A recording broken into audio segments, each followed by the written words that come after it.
Three, two, one. Okay, good evening, everyone. Welcome to tonight's regular city council meeting held virtually by Zoom of the Livermore City Council, November 28th, 2022 at 7 p.m. Calling the meeting to order. Could we have a roll call, please? Councilmember Carling? Here. Councilmember Kick? Here. Councilmember Monroe? Here. Vice Mayor Bonanno? Here. And Mayor Warner? Here. Thank Now, you. if everyone could join me in the Pledge of Allegiance. Let's see, do we have that? I pledge allegiance to the flag of the United States of America and to the republic for which it stands, one nation under God, indivisible, with liberty and justice for all. Okay, thank you. We're now on to 3.0. We have none. So that takes and proclamations, presentations, none. Mr. Mayor, Yes. this is your city attorney. I do have an item to report out of closed I'm session. sorry. Yes, I'm sorry. Yeah, I forgot. We have a report out of any action taken in closed section. Yes, Mr. Mayor. This is Jason. I'll call your city attorney. I'd like to report that pursuant to California Government Code Section 54957.1 subsection A, I am reporting that in the matter of Connor versus Livermore, the city council voted unanimously to accept a settlement agreement and a full and final release of all claims signed by the plaintiff that releases the city of Livermore in exchange for a payment by the city in the amount of $145,000. The case involved allegations related to a trip and fall on a sidewalk. That concludes my report. Okay, thank you. Sorry, I overlooked that. So as I said, no 3.0. So we're on to the Citizens Forum.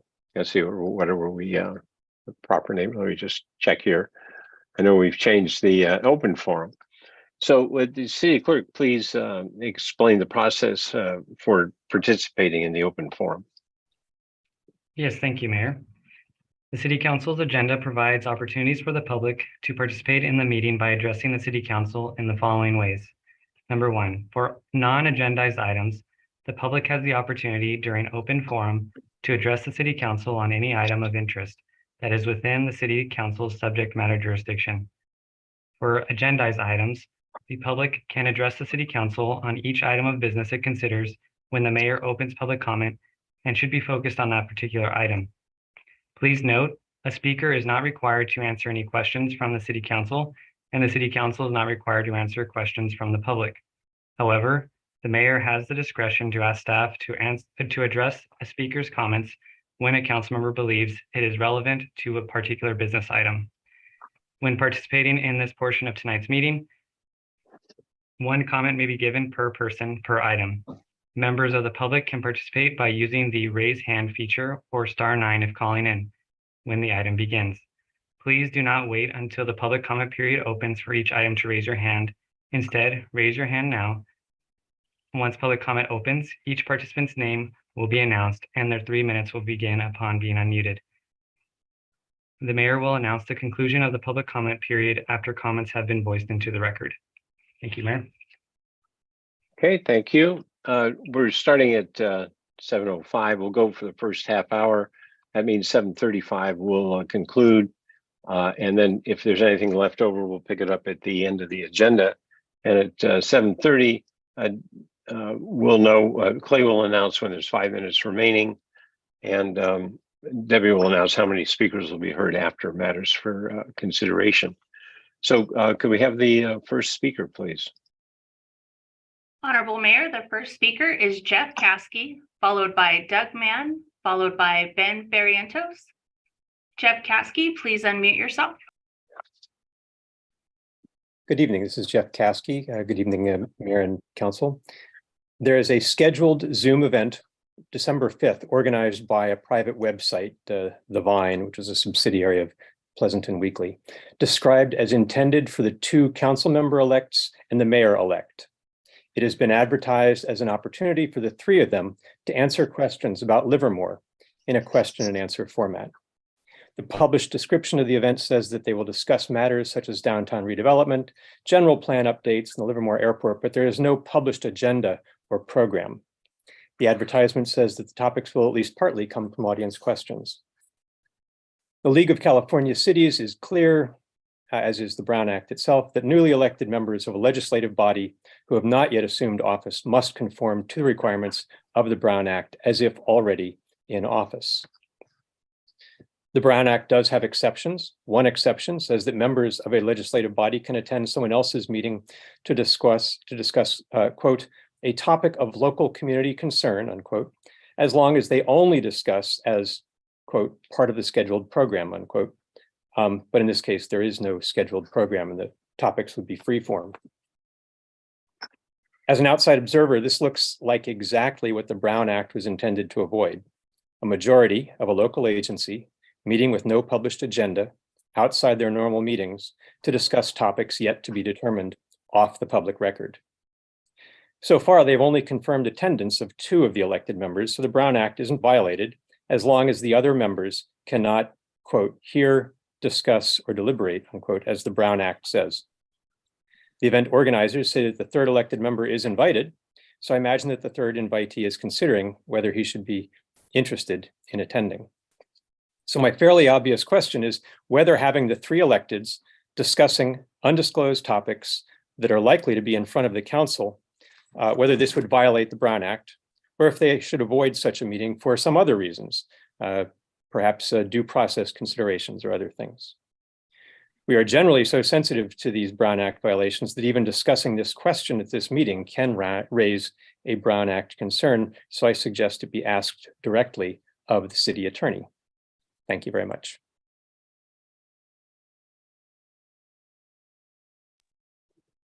The next speaker is Doug Mann, followed by Ben Barrientos, followed by Connie Huang. Doug Mann, please unmute yourself. Good evening, Council. Yeah, I'd like to echo what Jeff Caskey just said. There could be another way of handling it. Maybe you do 3 individual events with the online publication or something like that. But I don't really think, I think it's bumping up against really legality for you to maybe participate the way it's going. I mean, I think it's good to talk to the residents, obviously, but you don't want to bump up against the Brown Act. The reason I wanted to speak today has to do with the failure of Measure Q. Now, that's not a city that was not a city council bond act or tax increase, but I think it raises some important issues for the Livermore City Council. They were trying to raise $30 million a year for the schools and found out that the voters have no stomach for it. You also have to raise $30 million a year to cover the asset management expenses that have heretofore not found a way to be funded. I mean, Debbie's best idea before was to spend money on a poll just to find out that the Livermore residents have no stomach for the kind of tax increase that they polled. And the thing I'd like to point out, I pointed it out before, I'll point it out again, we're already paying the sales taxes that we need to fund most, if not all, of what the asset management program is in deficit for. It's $30 million a year. And you know what it is, but I'll say it again. The money that the state legislator allocated toward the Valley Link Rail could just as easily be reallocated to us if you do new state legislation to send that money to Livermore's transportation needs, which would take care of most of what the asset management program would need.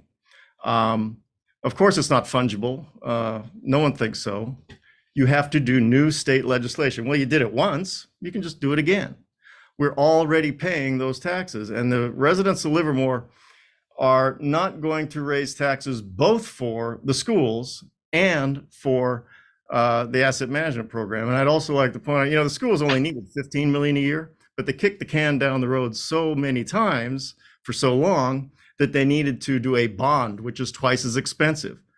asset management may come up to the same thing, where you need a lot of money fast and your only option will be to do a bond, in which case you're going to need to raise 60 million a year instead of 30. So I'd ask you to get together with the school board and maybe together present something that Livermore residents will support, then, so that we can pay for all this darn stuff. Thank you.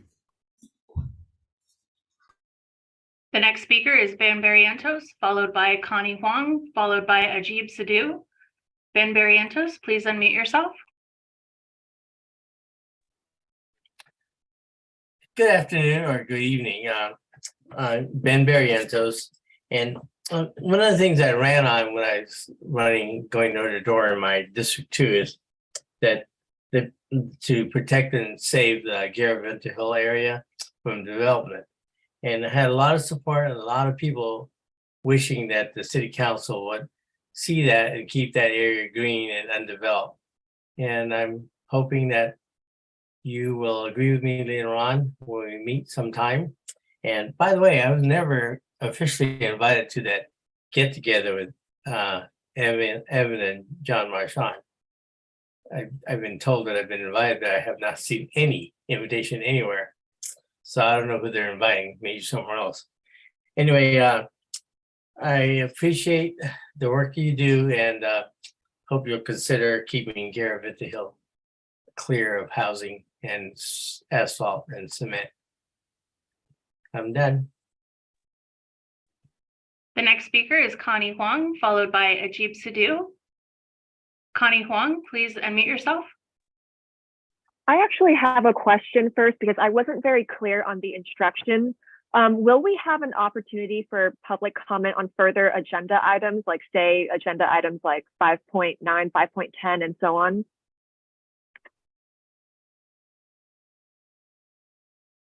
Yes, and anything, any comments with respect to those should be held until then. Okay, thank you, because I just wasn't really clear in the beginning. Thank you. That's all for now. The next speaker is Ajib Sidhu, followed by Carl Wente. Ajib Sidhu, please unmute yourself. Good evening, Honorable Mayor and City Council members. My name is Ajib Sidhu, and I am the Vice Chairperson of the Livermore Area Youth Advisory Commission. I'd like to comment on item 6.3, the Climate Action Plan. I applaud the efforts of the Climate Action Plan. Excuse me, wait until that item comes before us. This is for, this open forum is for comments on items not on the agenda. Okay.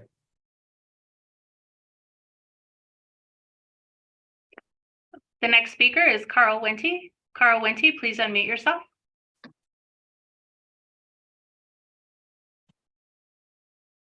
Honorable Mayor, City Council, all the great staff that we have, everyone out there listening, thank you all so much. My name is Carl Wente, 5th generation Livermore of Livermore, and just want to express the appreciation for the process of government. Want to express appreciation for those that went out and voted. Want to set an intention that every time we have an election that we increase that turnout percentage in our town, because what a great way to listen to the people. Lots of tight races, and may we continue to have a city council that cares about people and listens to people. So I just want to say thank you. Thank you to the great city staff. And thank you to those put on a bulletproof vest to go to work and keep us safe, have a badge. Appreciate you all the way through, and those that serve those most in need. Thank you. Salute you.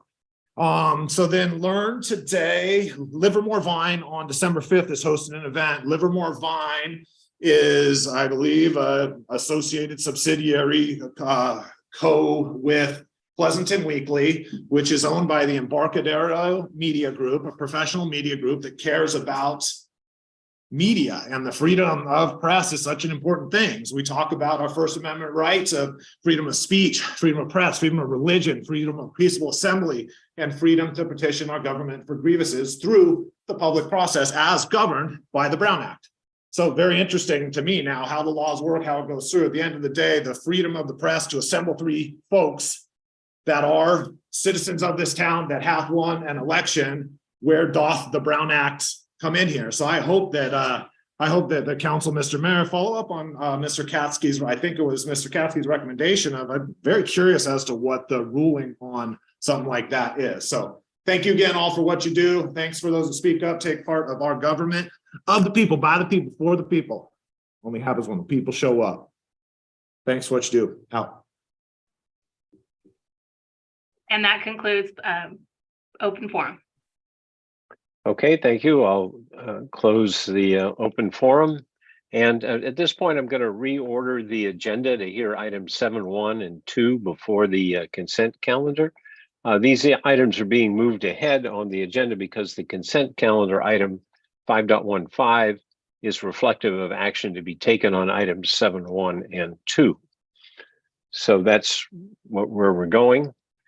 And we'll start now with 7.1, resolution approving an amended and restated employment contract with the city attorney.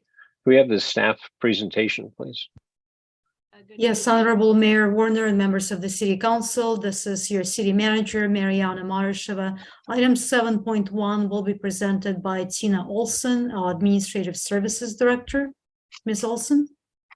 Good evening. I'm sorry, was this the City Attorney's contract, the first one? Yes. Okay. Hi, this is Tina Olson. I'm your City Administrative Services Director for the City of Livermore. So the city manager's contract is pretty simple. It provides an annual cost of living adjustment, or COLA, equal to that provided to the Livermore Management Group beginning December 5th. The Livermore Management Group COLA was 4% in fiscal year 22-23.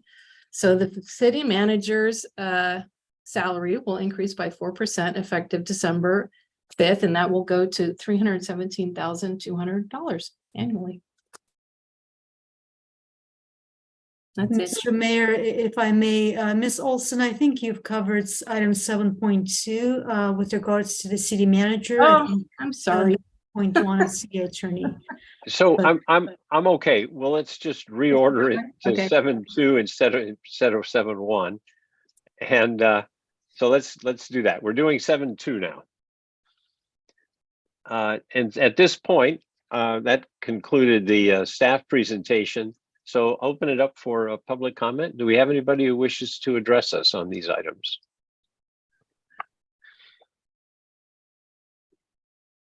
No comment has been received. Okay, I'll close the public comment on this and bring it back to the council for council deliberation. Councilmember Carling. I'll move approval, staff recommendation. I'll second. Okay, I see at this point, we can then, is there any further discussion of the item? I see Vice Mayor Bonanno has her hand up. No, I would just raise my hand to second the motion.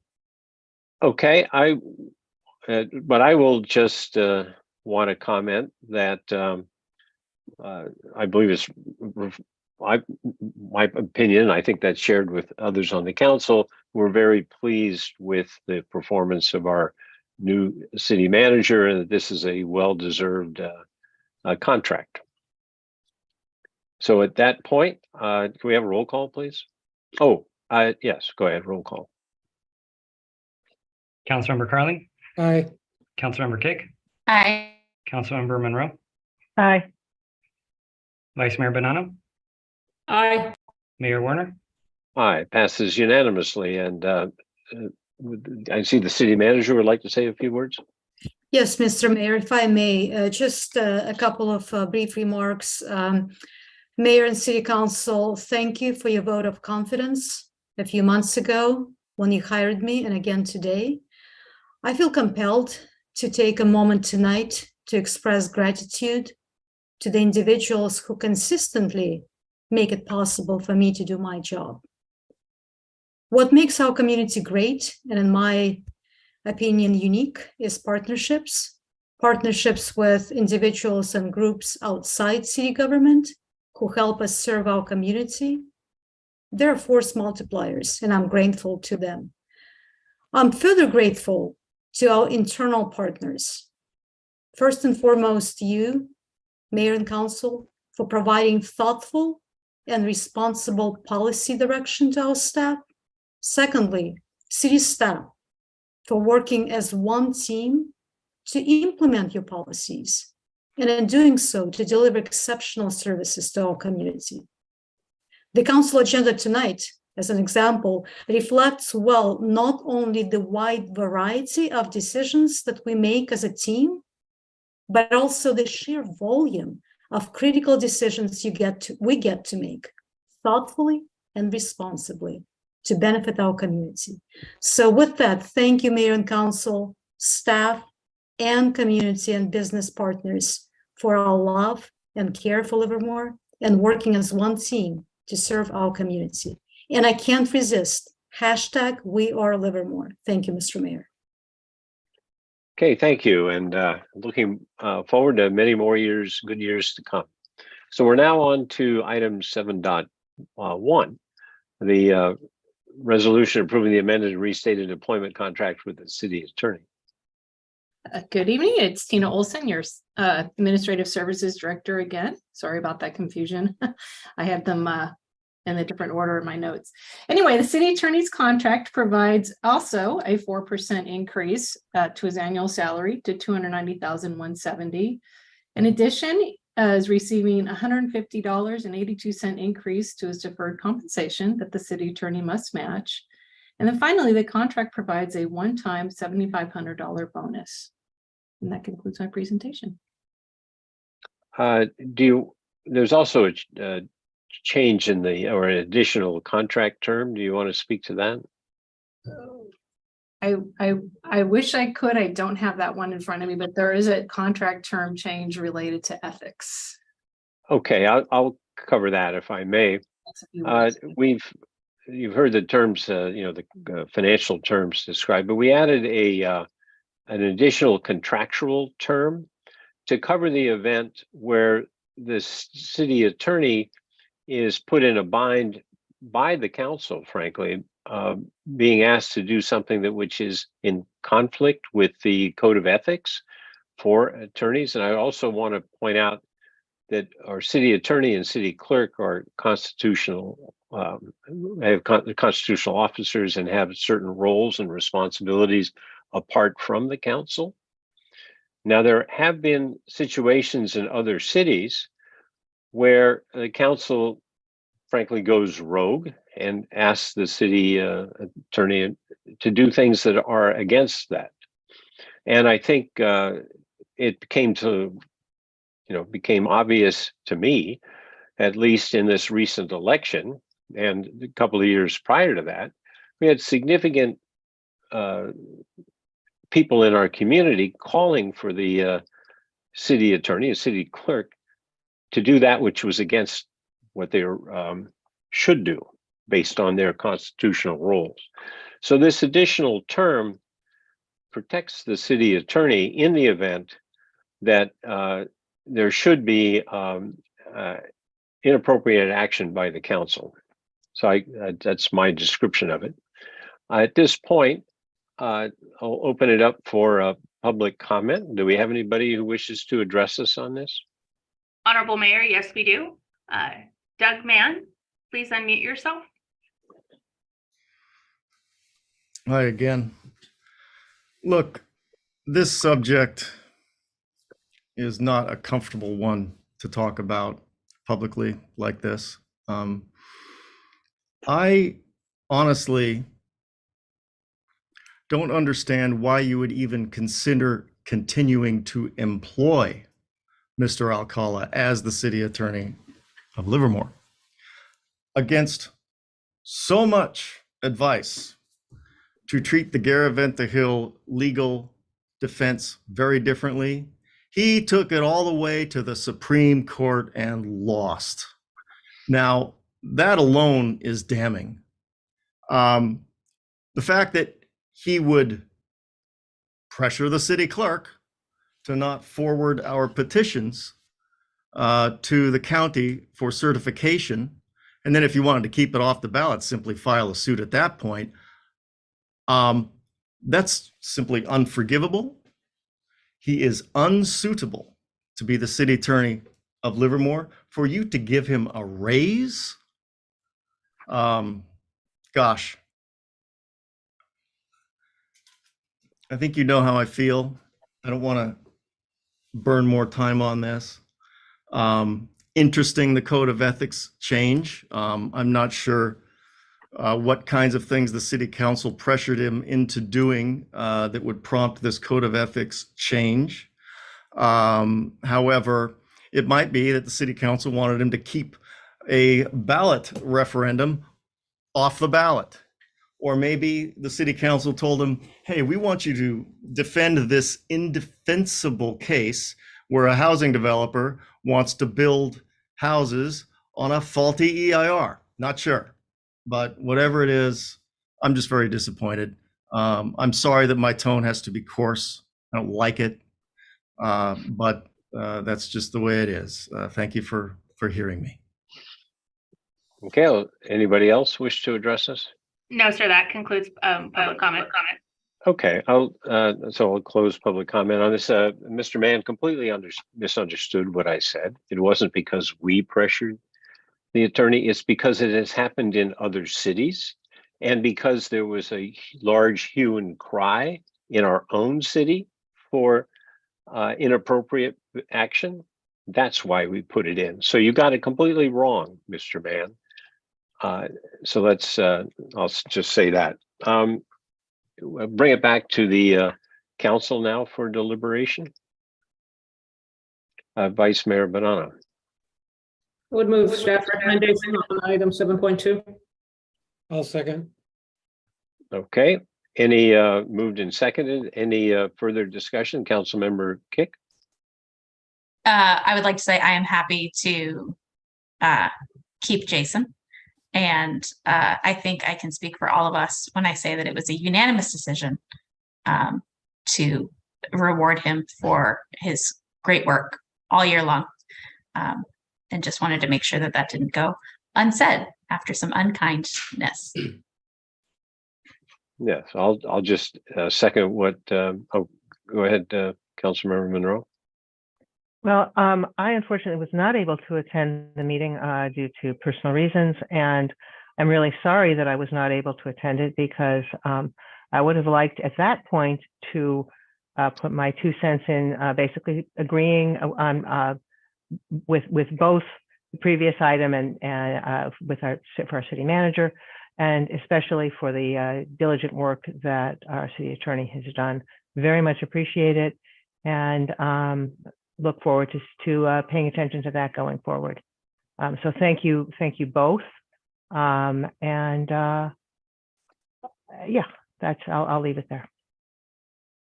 Okay, I'll just second yours and Councilmember Kick's comments.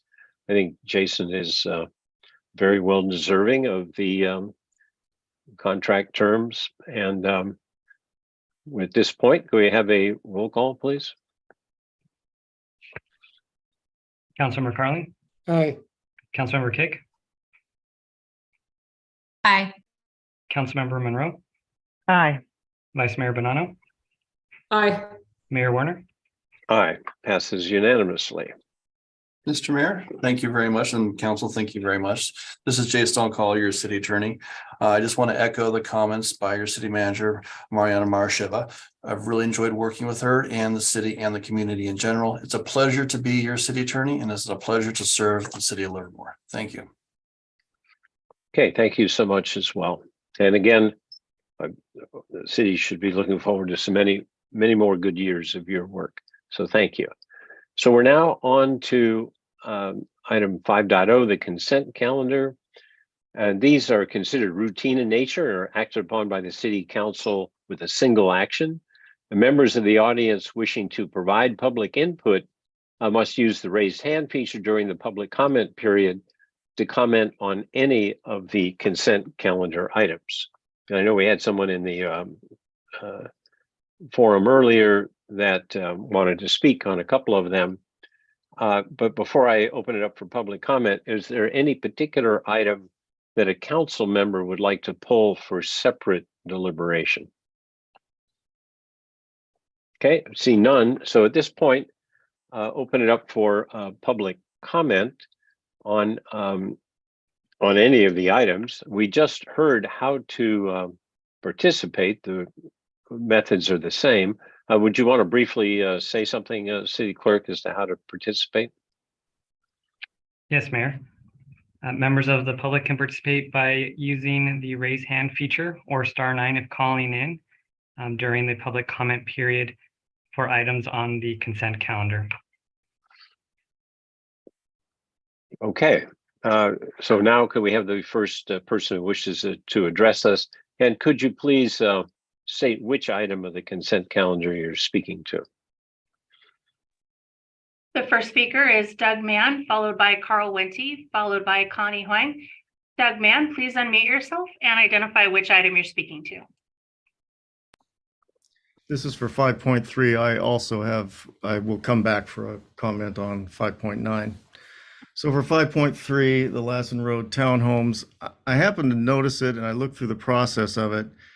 And I noticed this is one of those projects where the developer was able to buy their way out of half of the affordable units that they were supposed to build, well, that they should have built under our ordinance.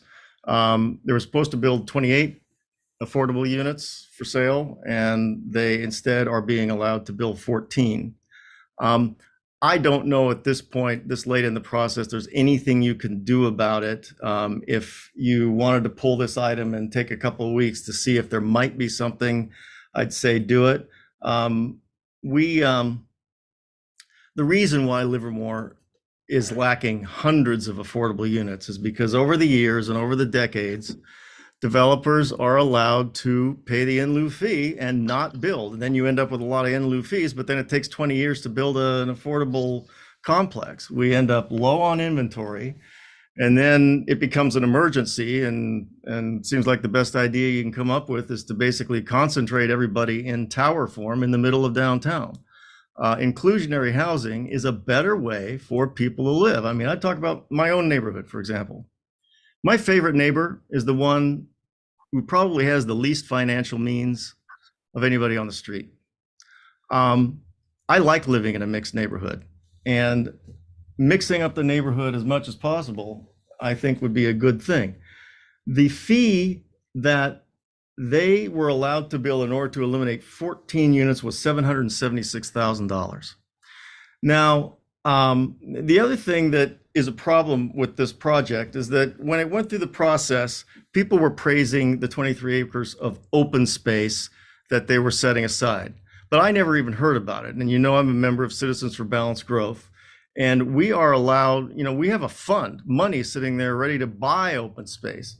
And if we could exchange putting some of that fund toward the use of this project, or toward the construction of this project, I think it would be great if there's any way to pull back those 14 units and get 14 more families to be able to buy homes, buy townhomes. $50,000 a unit is also not enough to build those. So I would also recommend that you raise your in lieu fee to where it's painful enough that they won't, do their calculation and figure out that they'll just make so much more money if they pay the in lieu fee.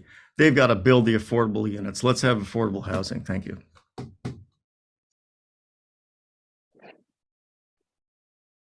The next speaker is Carl Wente, followed by Connie Huang, followed by Vladimir. Carl Wente, please unmute yourself and list the item or items you're going to be speaking to. Hi, this is Carl Wente. I'm speaking on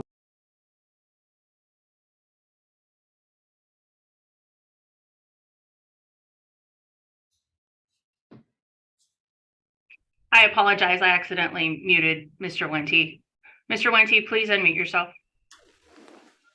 no idea what was heard or said in that endeavor, but again, on the entire consent calendar, just saying thank you for the process that we go through to have this democracy work.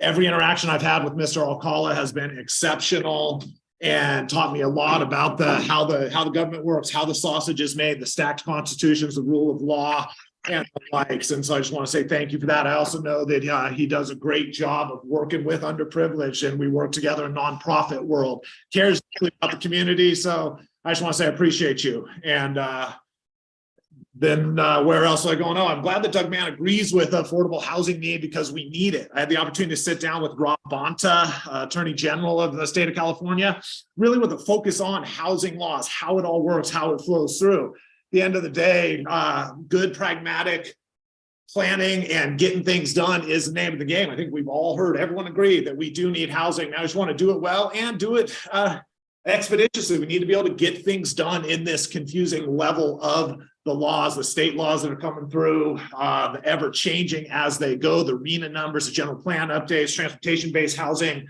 What are the various joint power authorities doing in terms of spending money in our greater 9-county region and the like? So lots of great important stuff going on. And so I just want to use this as the consent calendar to say thank you for the process of government and how it goes. And may we continue to make Livermore the best it can be. And again, glad to hear that we're aligned on a desperate need for housing, especially for my generation and younger. Thank you. The next speaker is Connie Huang, followed by Vladimir. Connie Huang, please unmute yourself and identify which items you're going to speak your 3 minutes to. Hi, good evening. I would like to speak on item 5.9. I am at least kind of happy to see that for once the city is following the law and rescinding the certification of the EIR of the Garaventa project.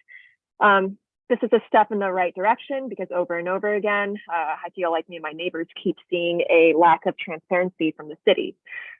Why is it that after the court ruling, preliminary utility work for Garaventa Hill took place on Bear Creek? I still can't tell whether this is a result of incompetence by the engineering department or if we, the residents, are just being lied to.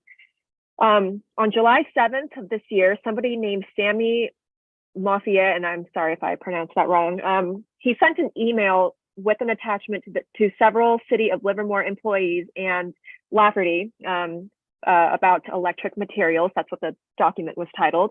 And in that document, they explicitly named Garaventa Hills.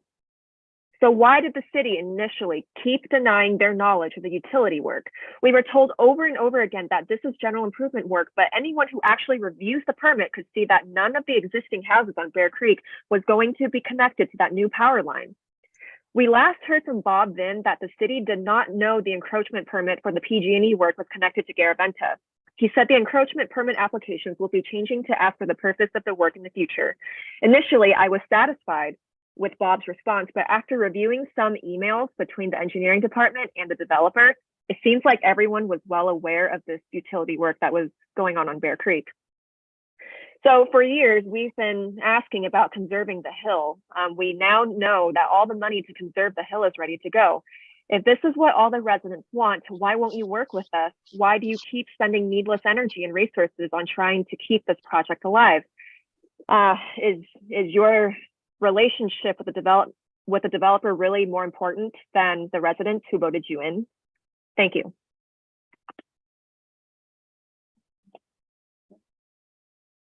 The next speaker is Vladimir. Vladimir, please unmute yourself and identify which items you will be speaking to. Hello, I'm speaking to item 5.9. So occasionally some of you like to remind your audience that you are ardent supporters of democracy and equity for all people. The city manager and attorney also said that they take pride in serving the community. So 90% of people in the neighborhood around Garaventa Hill want to see the hill remain an open space. These are the people most affected.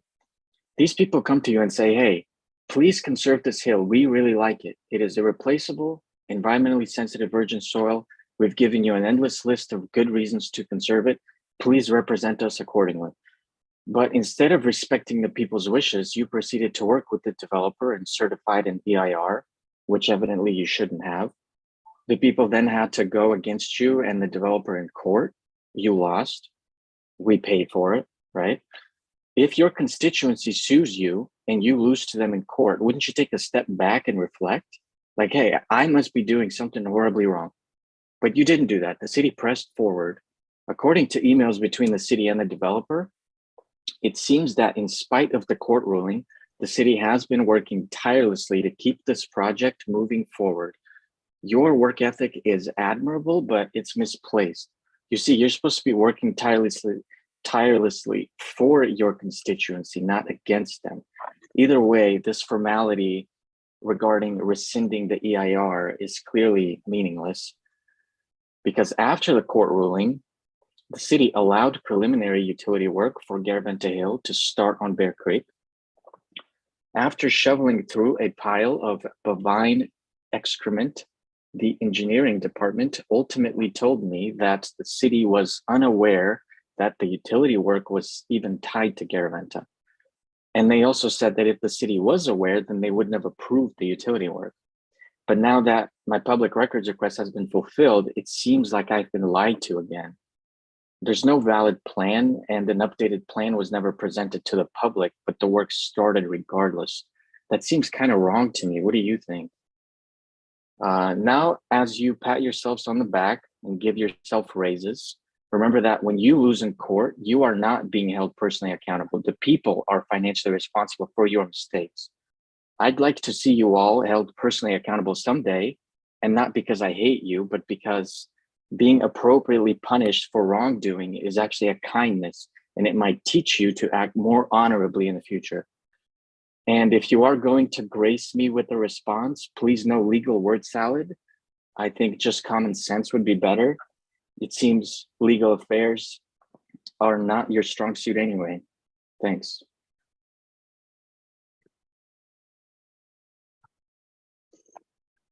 Okay. The next speaker is Doug Mann, speaking to a different item. Mr. Mann, please unmute yourself and identify which item you're speaking to. Just 1 second. I think we may have a misunderstanding here. The consent calendar is one item and it's 3 minutes per that. I think that because that was maybe misunderstood by Doug Mann, let him speak again, but I would request that you be succinct.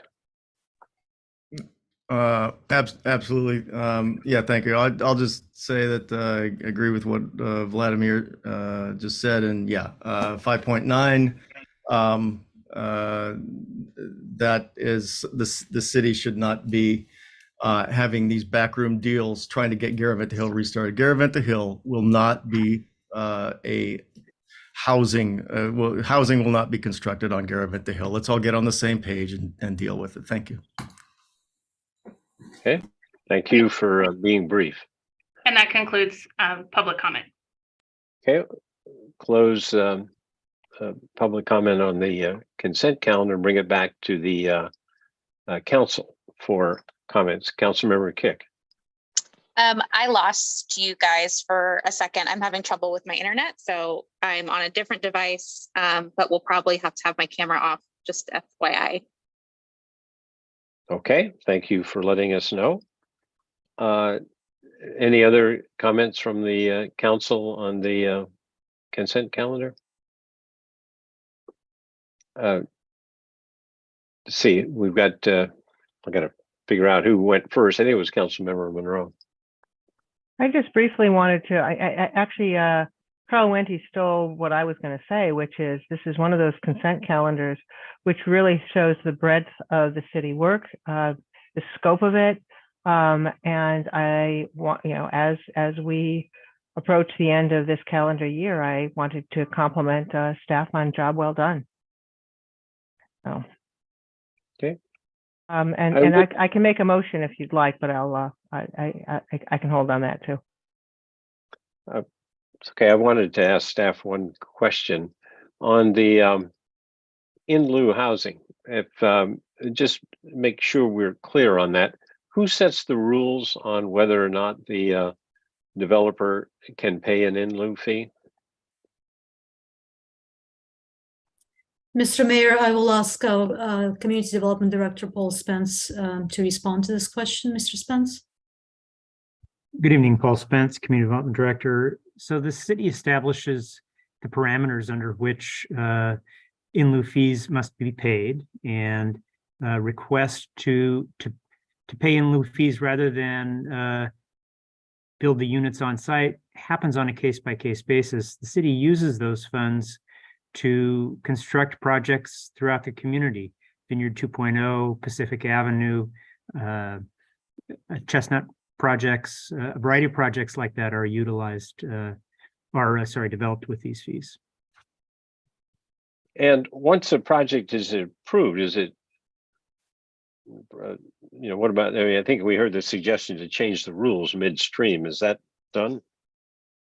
No, you've approved a project. They're fully entitled, and they are moving forward now with the development based on your decision at that time. Okay, thank you. Any other comments, questions from the council? If not, go ahead, Councilmember Monroe. I would like to move the consent calendar. Vice Mayor Bonanno. Second. Okay, can we have a roll call, please? Councilmember Carling, Aye. Councilmember Kick,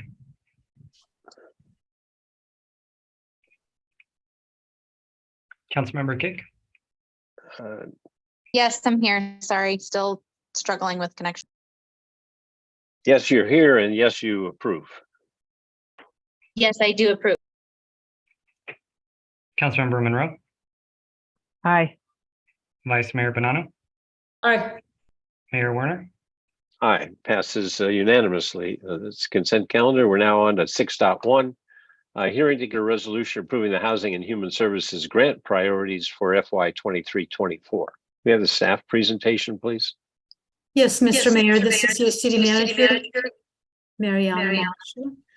And item 6.1 will be presented by Amy Walker, Management Analyst in the Community Development Department. Ms. Walker? Good evening, Mayor, Council, and public. My name is Amy Walker, and I'm the Human Service Management Analyst for the Housing and Human Services Division. The item before you tonight is a public hearing for the fiscal year 2023-24 Housing and Human Services Grant Program priorities.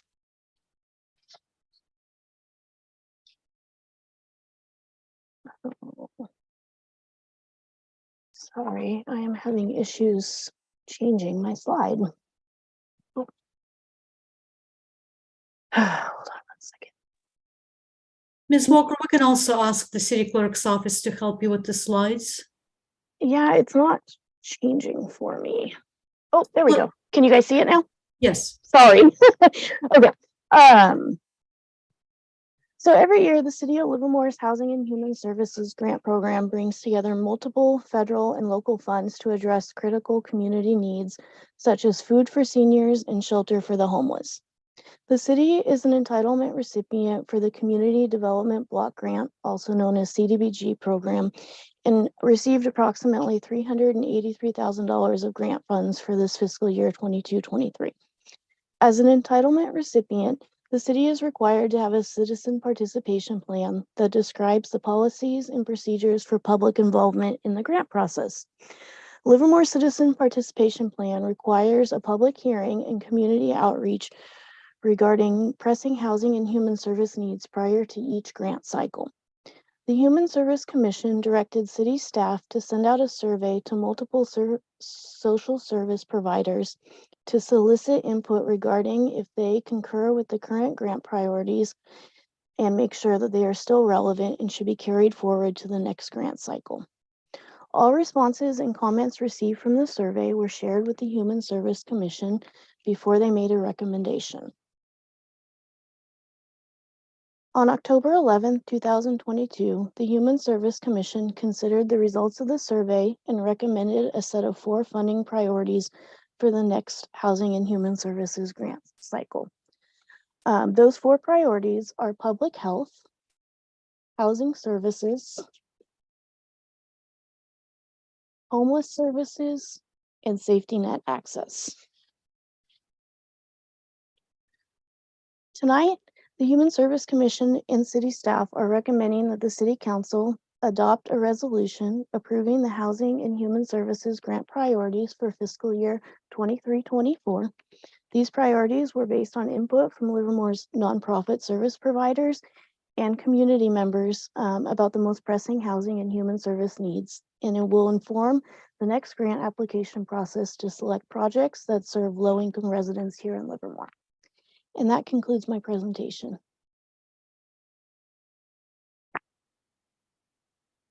Okay, thank you.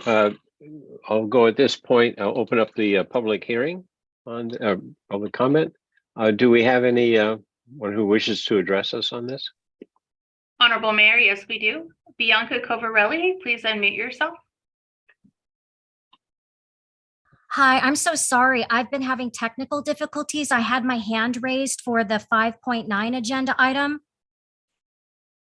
And nobody called my name. Well, we've already covered that at items open and closed, and I'd really like to make a comment regarding the Hill, and I noticed that time's ticking, but I'd really like to make a comment because I've been waiting. I didn't know, but I've been having these technical problems. It said my hand was raised, but you guys didn't see it on your end. Okay. Given that there are technical issues, we can go ahead and say something, but you understand it's already been done. I understand that, but I would like to be on the record. Okay. Thank you so much. I appreciate it. Good evening, Mayor, Council, and staff. I'm Bianca Covarelli, Save the Hill plaintiff. I hope you had a wonderful Thanksgiving. I feel it's important to clear the public record. Referring to this agenda item 5.9, Exhibit A, page 4, dated April 22nd, 2019, be it further resolved by the City Council of the City of Livermore that based on the above findings, the Garaventa Hills reissued final EIR is certified as compliant with the intent and requirements of CEQA. On motion of Vice Mayor Carling, seconded by Councilmember Coomer, the foregoing resolution was passed and adopted on April 22nd, 2019 by a unanimous vote. The court opined on many things, one specifically that the city's EIR for the Garaventa project was not compliant with the intent and requirements of CEQA.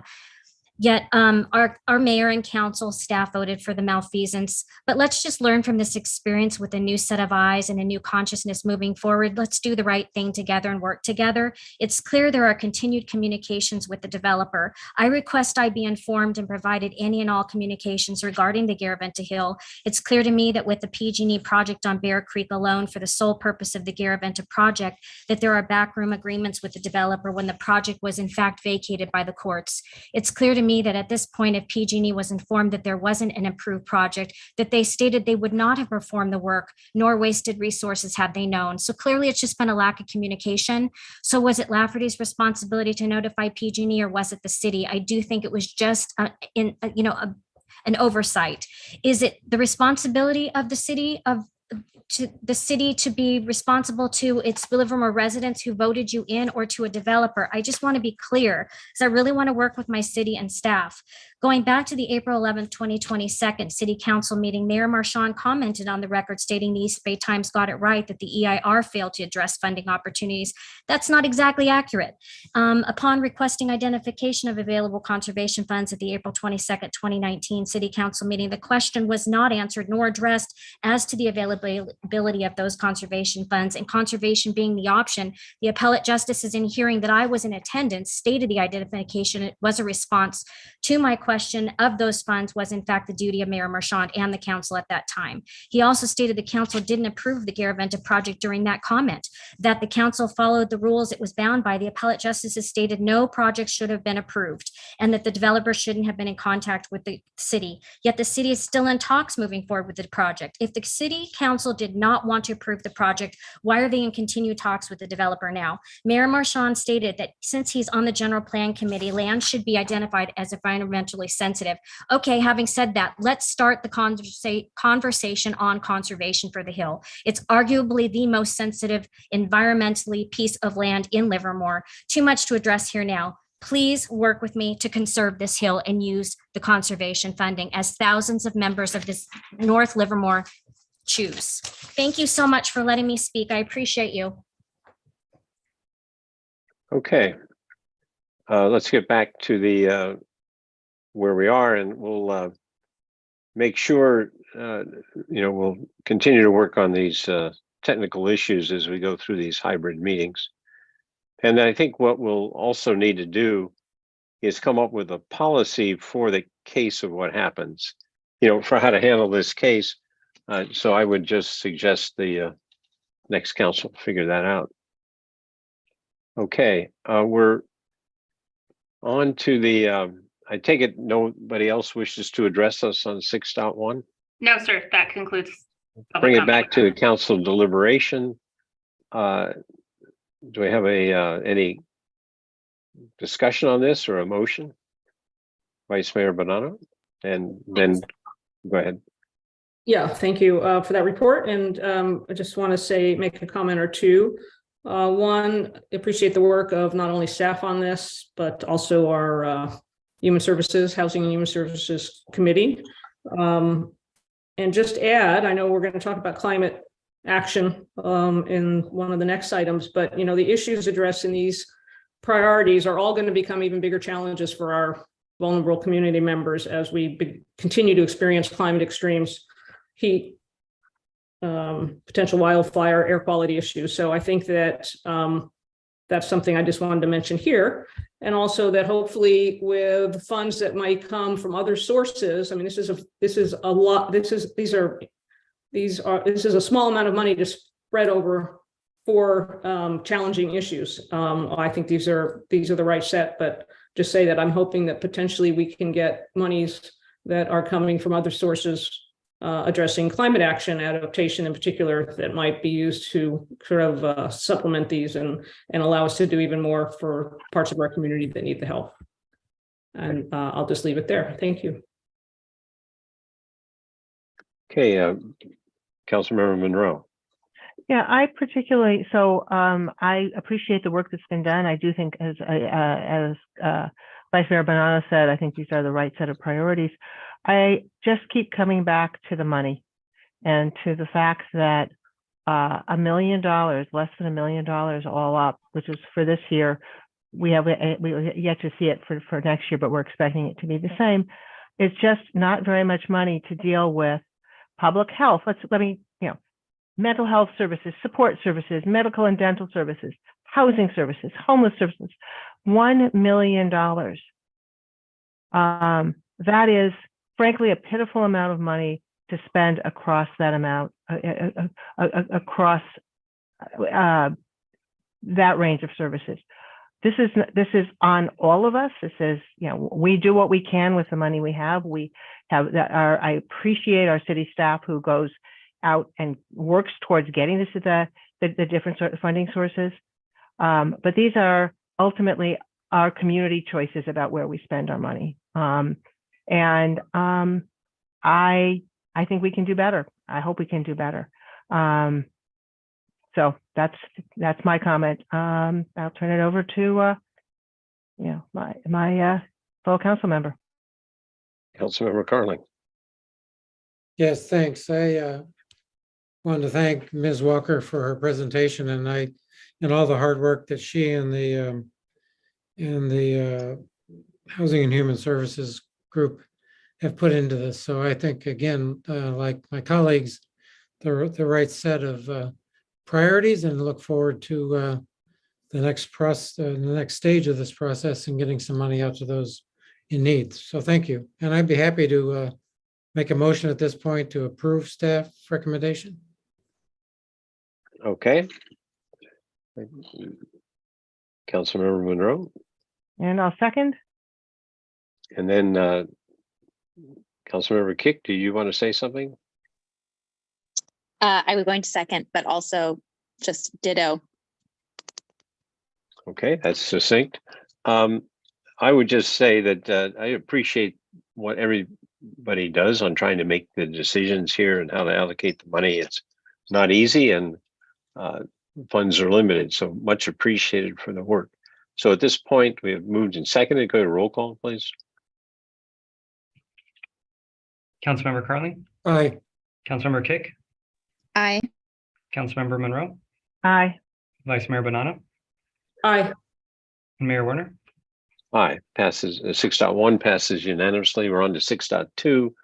It's a hearing to consider a resolution approving the third substantial amendment to the City of Livermore's U.S. Department of Housing and Urban Development fiscal year 2019-20 action plan, authorizing the city manager to negotiate and execute any related documents, and approving a supplemental appropriation in the amount of $143,428 for unspent community development block grant coronavirus funds to support the senior meal program through Open Heart Kitchen. Can we have the staff presentation, please? And you probably don't have to repeat the title. Yes, Mr. Mayor, this is your city manager, Mariana Marshava. Amy Walker is back for item 6.2. Ms. Walker? Good evening again, Mayor, Council, and public. Once again, I am Amy Walker, the Housing and Human Services Management Analyst for the Housing and Human Services Division. The item before you tonight is the public hearing for the third substantial amendment to the City of Livermore's U.S. Department of Housing and Urban Development approved fiscal year 1920 action plan for the third round of Community Development Block Grant coronavirus funds.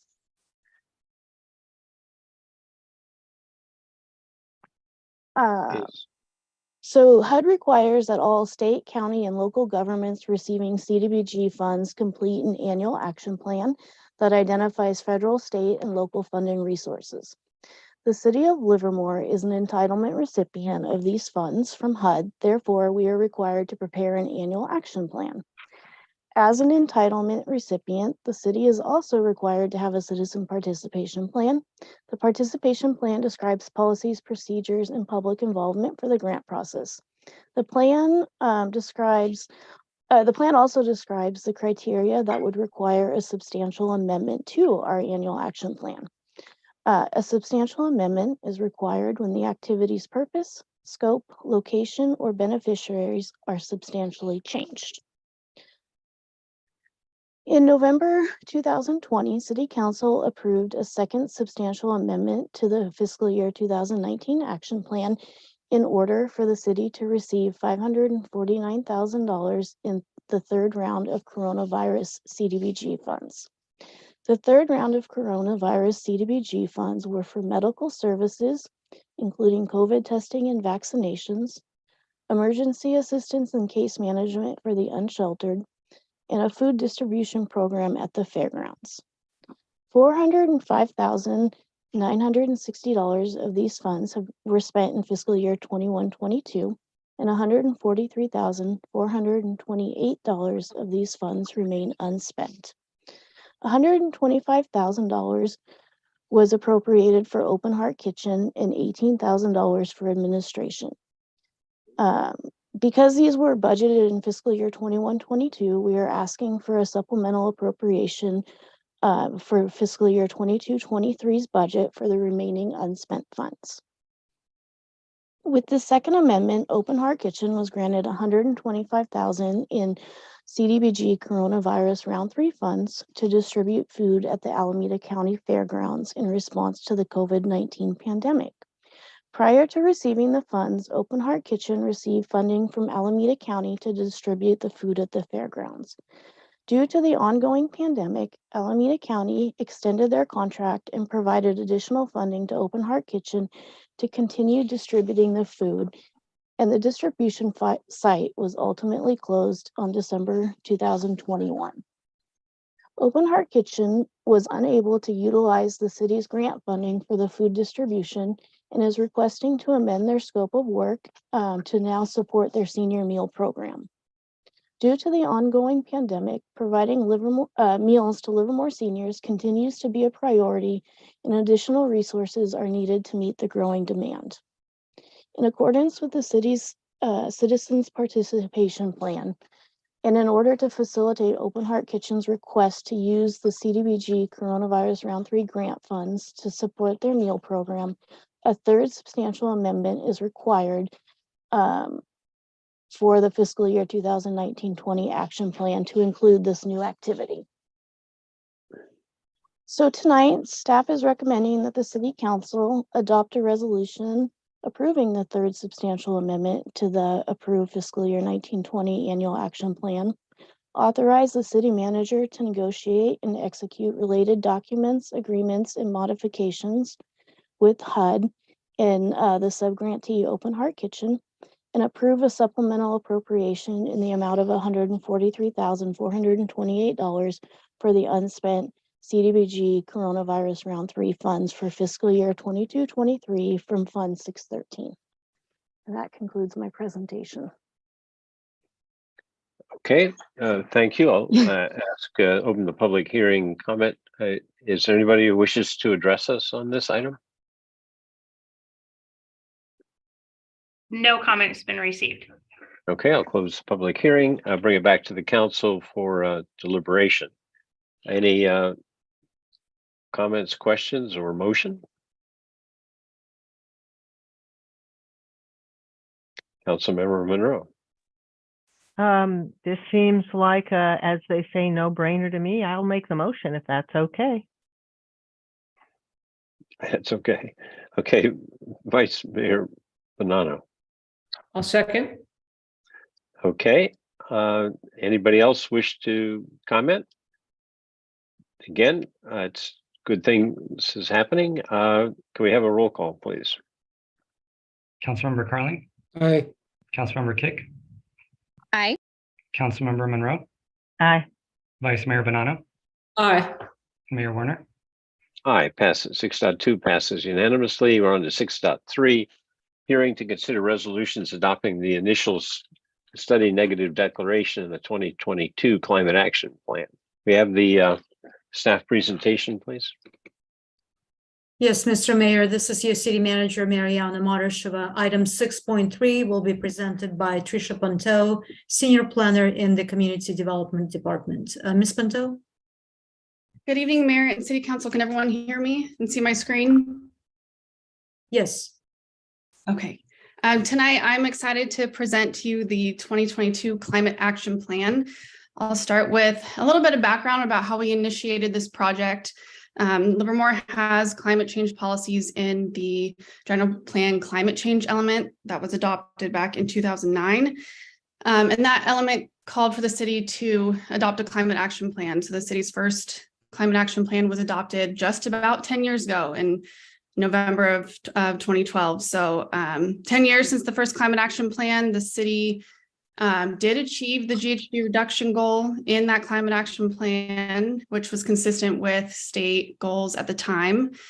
Since then, the state has adopted new legislation for new GHG reduction targets for 2030, carbon neutrality by 2045, and the City Council directed staff to update the climate action plan to be consistent with this new legislation. And the City Council approved a contract with Rincon Consultants in January of 2020, and they've been working with staff to develop this plan. Our process to update the plan started with a lot of technical analysis. We're updating our greenhouse gas emissions inventory and targets and forecasts for what we would need to reduce to be consistent with state targets. And then we also did a vulnerability analysis, which was new for this climate action plan. And that was looking at the climate impacts we're expecting here in Livermore and how they will change in the future. We spoke to a lot of our different advisory and decision-making bodies throughout this process. The City Council appointed the Climate Action Plan Advisory Committee to make recommendations to staff throughout the process. They met at key milestones for the past 2.5 years and reviewed the draft plan a couple of weeks ago. We also had a joint meeting with the Climate Action Plan Advisory Committee and our Community Asset Management Committee, which is looking at infrastructure in the city. And we had a great discussion about how we think about climate change and climate resilience when we make infrastructure decisions in the city. We made a stop at the Livermore Area Youth Advisory Committee. It's really important for the city to get youth and students involved in climate action in the city. We made a few stops at the Planning Commission and City Council at key milestones. And last year, Council appointed Vice Mayor Bonanno and Councilmember Carling to the Climate Change Subcommittee. And they've been very involved in the past 1.5 years or so with staff coming up with our priority actions, our implementation plan. How do we make sure that this plan is realistic while still being ambitious? And how do we make sure that it's not a shelf document and that we can find and provide the resources we need to implement the actions in the CAP? So it's been great working with them over the past 1.5 years or so. We also had extensive community engagement for the project. Unfortunately, COVID hit right as we were starting to do our community engagement. So we had to shift everything to digital and virtual platforms. But we had a project website, community survey, public workshop, open house, that we were still able to have really great conversations with the community. We did notice at that point that we were missing a few key parts of our community that we weren't hearing from. So we had some focus groups, some more targeted presentations to make sure we were hearing from everybody. And then we took all that feedback and all the information from the technical analysis, and we came up with strategies and actions to for community-wide resilience and adaptation to climate impacts, and then community-wide reductions in greenhouse gas emissions. And then we also created actions specific to municipal operations. So what is the city going to do to reduce emissions in its operations and build resilience to climate impacts at our facilities? And also, what is the city going to do to make sure we're staying on track and implementing the plan? So all of that information got pulled together into the draft climate action plan. And I'll just quickly go over the outline of the document. It has 4 main chapters. It starts with an executive summary, which is a high-level overview of the entire document. We're intending to use this as kind of a brochure or snapshot or handout for someone who just wants a quick overview of what's in the plan and what we're doing. The chapter 1 has an introduction about the overall purpose, goals, legislative context that we're working with, and some of the progress the city has made in climate action to date. The second chapter goes over what we learned through our technical analyses and our community outreach. So what climate impacts we're facing in Livermore and where our emissions are coming from and what the community perspectives are on climate change and climate action. Chapter 3 outlines our climate action strategy. So that, again, the adaptation, mitigation, municipal operations. And then chapter 4, which is what we're really focused on with our council subcommittee, was what are our near-term priorities? What should we be doing first? What resources do we need? How do we track and report progress and stay on track to meet our goals? And then for the folks who want to get really into all the technical details and the modeling and the assumptions, we have all the technical information in the appendices, but we really wanted to make this a really high level, accessible, readable document for everyone, and keep some of the technical information focused in the appendices. So climate change in Livermore, we looked at several climate hazards.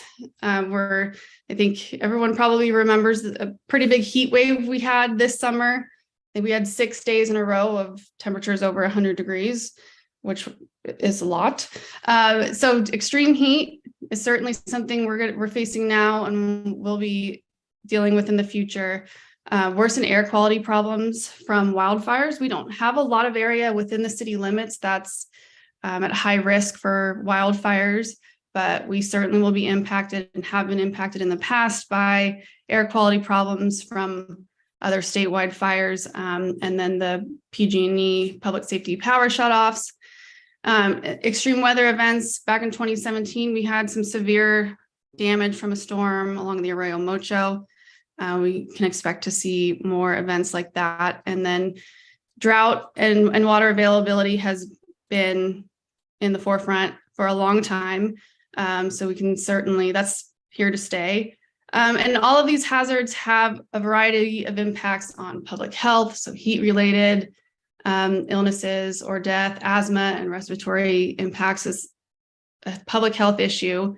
And then property loss and damage, school and business disruption, power outages. This is public health, it's economic vitality, it's quality of life. And so we want to make sure that we're maintaining quality of life here in Livermore and being prepared for these impacts. So again, we did a greenhouse gas emissions inventory. It looked at where our emissions are coming from in the city. And a big portion of them is coming from on-road transportation. So people driving around in the city and in and out of the city. We have a lot of emissions also coming from residential, non-residential gas use in buildings. Some others from electricity, off-road transportation, waste, water and wastewater. And then we established our reduction targets, which are consistent with new state law. And we went with a per capita emissions target so that we can control for population changes, population growth. And ultimately, the goal is to get to carbon neutrality by 2045. So overall, our strategy addresses two areas. Again, the mitigation, addressing the cause, reducing the greenhouse gas emissions. That can include things like electrifying vehicles, having cleaner energy, active transportation. And then we're also doing the adaptation side, the addressing the impacts, fire safe development, having adequate stormwater infrastructure. And there are a lot of things we can do that achieve both of those goals. So these are things that are going to be a big bang for our buck, help us achieve both these goals and maybe some others like housing and human service goals that we have talked about earlier tonight.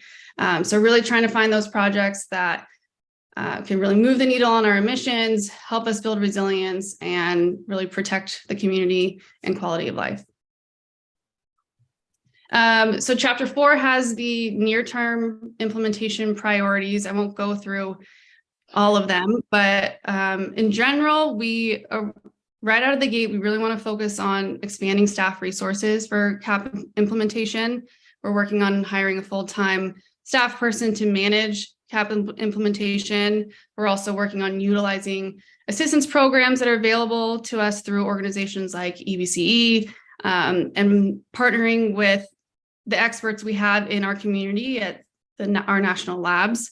So really taking advantage of those to expand and maximize our capacity to implement the plan. Expanding community engagement, we're working on creating a brand and identity for our CAP efforts moving forward. We're working on an online resource hub where residents can get information about actions they can take and where they can find rebates, incentives, all sorts of resources on this online hub. And then we'll be getting out to more community events and having more of an online presence as well, to get the community involved in the plan. And then, as you can see, our 2030 GHG reductions are heavily focused on electrification. So we're looking at decarbonizing our electricity and then electrifying vehicles and buildings, and that will make huge significant progress towards meeting our 2030 reduction goals. So we want to really hit that right out of the gate as well. And then tracking, we want to be developing our tracking tools and identifying the process that we're going to use to track implementation, report annually to City Council, and then have regular updates to the Climate Action Plan so that it's not another 10 years before we adopt the next Climate Action Plan. So we released the draft Climate Action Plan on October 14th. That was released for public review. Planning Commission reviewed it on November 1st and recommended adoption. And then the Climate Action Plan Advisory Committee reviewed and recommended adoption on November 16th. So tonight we are looking to have City Council review and adopt the Climate Action Plan. And if Council adopts the plan tonight, we will get busy launching the plan in the community. Again, we don't want this to be a shelf document. We want to really get moving on implementing the plan and get the community involved. So we'll be doing a lot of media to let people know that this is adopted, releasing this online resource hub where people can find more information about how they can participate. We'll get out into the community with presentations. We're going back to the LIAC on December 5th to talk to them about getting involved in implementing the Climate Action Plan, and other upcoming community events the next couple of months. And then we also, the city's winter newsletter, the topic is planning for the future. So this Climate Action Plan will be a big feature in that newsletter. So really getting out, making sure people know this is there and how they can get involved. With that, Staff and the Planning Commission recommend the City Council consider the 2022 Climate Action Plan and adopt the resolutions shown on the screen here to adopt the ISND for the Livermore Climate Action Plan update and adopting the 2022 Climate Action Plan. And that concludes staff's presentation. We're available for questions, and we also have Ryan Gardner from Rincon on our consultant team who's here to help answer questions as well. Okay, thank you for the staff presentation. At this point, I'll open the public hearing, public comment. Do we have anybody who wishes to address us on this item? Honorable Mayor, yes, we do. The first speaker will be Alan, he, them, California, followed by David Stark, followed by Alan Burnham. Alan, please unmute yourself. Mayor and council members, this is Alan Marling, Livermore resident. I am pleased to say this climate action plan meets the 2030 energy goals set out by the United Nations panel on climate change. This is the bold vision we need for this moment of crisis, and nothing less will suffice. I wish to thank the Livermore staff who worked on it, along with the Climate Action Plan Committee, and most of all, council members Carling and Bonanno. With the windmills crowning our hills, Livermore has a tradition of renewable energy. We should continue to lead the way with ambitious green energy generation and reap the benefits of cleaner air and ecotourism. We should shade parking lots with solar panels and fill the quarry pits with photovoltaic cells. We should build artistic and spectacular renewable energy installations with a crowning jewel of a multifaceted microgrid to keep us powered and safe even in brownouts. Now, this climate action plan allows for all that. Where it can be improved is in its priorities for transportation. It focuses on electric vehicles. Their infrastructure is listed first, and they are expected to save 20 times more emissions by 2045 than public transit. While I own an EV car, they are at best a short-term solution, and they're far from the only option. Valley Link will build toward Livermore in 2025, and ACE trains have transitioned to biodiesel. Reading this plan, you would think that EVs are the best solution to the climate crisis, when in fact they're the worst, behind encouraging people to work from home, active transport, and public transit. While I recognize that EVs may be easier to defend as far as CEQA arguments go, in the real world, compared to bicycles and trains, they're indefensible. Building superb public transportation will require county-level coordination, but as this plan says, we need to collaborate across city limits to address the climate crisis. We might, for instance, incentivize buses with reserved highway lanes. Livermore could also lean into our heritage of the railroad, promoting train commutes and facilitating its convenience. And at a baseline, all public transportation should be free. Now, this may seem expensive, but I will remind you that you just approved in the consensus calendar another parking lot costing $30 million. Nothing taxes cities more than cars. I urge the council to approve this climate action plan with an amended prioritization on public transportation. Thank you. The next speaker is David Stark, followed by Alan Burnham, followed by Ajib Sidhu. David Stark, please unmute yourself. Good evening. This is David Stark. I'm the Public Affairs Director for the Bay East Association of Realtors, and I have a personal and professional interest in this topic. Personally, I'm speaking to you from our home. It's actually located in Pleasanton. We voluntarily went through a major energy upgrade project about 10 years ago, and it's a very comfortable 70 degrees in here right now, and I haven't heard the furnace turn on. I can't remember last time I heard the furnace turn on. And I'm wearing clothes that were dried in an electric dryer, which works great. Personally, we were early adopters of energy efficiency retrofits for our home, voluntary. Professionally, working with the realtors, they have more contact with current homeowners and home buyers than any other profession. And I bring this up because we were actively involved in the early public outreach portions of the plan development. And while staff and consultants didn't always seem to appreciate our involvement in the process, we do appreciate the fact that they saw the wisdom of some of our perspectives regarding voluntary approaches to electrification. I'm calling in tonight just to remind everyone and also ask the council to direct staff to work with us. Realtors are in constant communication with people that aren't necessarily going to be selling their home anytime soon. We're a great conduit for sharing the benefits of energy efficiency behaviors, of energy efficiency upgrades. We're just a great communication tool, and it doesn't cost the city anything. Please recognize that we are stakeholders in this issue and that we're here to help. We're here to help spread the word. Looking forward to working with the council and staff in implementing the climate action plan, and please never hesitate to reach out to us, and looking forward to the successful implementation of this great plan. Thanks. The next speaker is Alan Burnham, followed by Ajib Sidhu, followed by Ben Barrientos. Alan Burnham, please unmute yourself.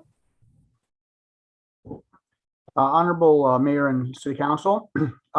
Overall, I think this is a very good plan. I actually enjoyed looking through the appendices. I will only raise a couple concerns. First of all, I'm concerned about the cavalier use of the term carbon-free. None of the energy sources that we're talking about are carbon-free. Solar panels may be 20 times better than coal-fired, but they're not carbon-free. In fact, the first 2 to 3 years of a solar panel is actually paying off its carbon debt. I'm also concerned about the possible equivalence intended between carbon-free and renewables, and also a possible rejection of nuclear power as a carbon-free source, even though it is several times lower in carbon emissions per electricity than our solar panels. So I think some of these issues can be easily addressed with the possible exception. I'm still concerned, as I expressed before, about the interaction with East Bay Community Energy, who seems to have rejected a nuclear power as a carbon-free option. Thank you. The next speaker is Ajib Sidhu, followed by Ben Barrientos. Ajib Sidhu, please unmute yourself. Honorable Mayor and City Council members, my name is Ajib Sidhu, and I am the Vice Chairperson of the Livermore Area Youth Advisory Commission. I'd like to applaud the efforts of the Climate Action Plan Advisory Committee. Climate change is an issue that the youth, both in Livermore and across the world, care deeply about. As the world runs out of time to reduce carbon emissions, it is heartening to see my community take action against climate change. We may be a relatively small town, but every little step in the right direction makes a meaningful difference. And I truly believe that this climate action plan is a positive step forward in taking action against climate change. For example, although the idea to cool neighborhoods by expanding the urban canopy to reduce the effect of extreme heat is just one objective in the overall climate plan, this one goal has the potential to save lives caused by heat stroke. I believe this and the other objectives outlined in the climate action plan will make a significant difference in mitigating the effects of climate change. Thank you for your time. The next speaker is Ben Barrientos. Ben Barrientos, please unmute yourself. Okay. Hello. I like your plans. Good idea. You know, well, we all know that later on it's gonna be changing as we learn more and more on how to take action and protect ourselves, and also how to protect the future of our children. I like the idea of the microgrids. It was in my flyer when I passed around, when I went door to door, and people have asked a lot about the microgrids and what we plan to do with them, and how, you know, I think that's should be put out to the public more to inform them about microgrids and where we could use them. And also, one thing I noticed too is when I walked around, a lot of people were changing their lawns and getting rid of their lawns. And I think we should push that idea to, you know, get rid of the lawns and have people create better landscaping with less water use, which will, in a way, it'll serve our power too. And but a lot of people didn't know anything about it. So I think somehow we got to get that more of that information out. A lot of people don't like to sit in on city council meetings or planning commissions or any of these meetings because they don't. But anyway, somehow we got to find a way to get the information out more and educate the public more. And I'm willing to do it once I get more information later on. I'll be going out to the public more. And thank you for your climate action plan. The next speaker is Lisa Tromovich from Spark Theater. Lisa Tromovich, please unmute yourself. Hi, Honorable Mayor, staff, council, thank you for hearing us today. I want to say thank you, reiterate the thank yous to all the folks who worked on this plan. It really is well laid out, and even the graphic design makes it easy to read and understand for the public, and I really appreciate that. And I wanted to build on the idea of reaching out to the realtors, as a group. Getting the word out to the public, one-on-one, is difficult, as you all know, because there's a lot of communication that's very well done between the city and the public. But the idea of reaching out to groups, industry specific, could just add a little bit of efficiency to the outreach program. Even in the theater, we have been talking nationally about how we can make our carbon footprint smaller in the theater industry. And I imagine that other groups of people within specific industries are also having those conversations.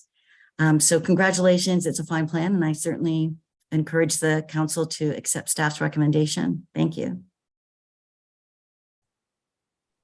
And that concludes public comment. Okay, I'll close the public hearing on this, bring it back to the council for deliberation. Councilmember Kick. Hi, I was actually going to mention Lisa's play at Spark. We went and saw, my daughter and I went and saw Basilosaurus, which was less about a dinosaur and more about climate change, to my daughter's dismay, but to my interest, because it was about the difference between personal and public and government responsibility. And so, well, I think our plan does a great job. I want to encourage us to do in our outreach and communications to talk about the difference between personal and government and public policy responsibility. That when we are discussing this, to not confuse people with also we're asking you to do a better job recycling, because that's a personal responsibility issue. It's a community large policy responsibility that makes the largest shift for climate change.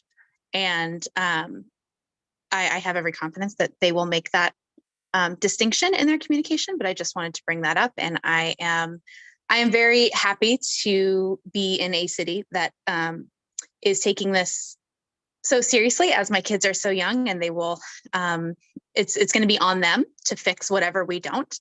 I did have one question for staff. I know that in your presentation and in the staff report and the plan, you talked about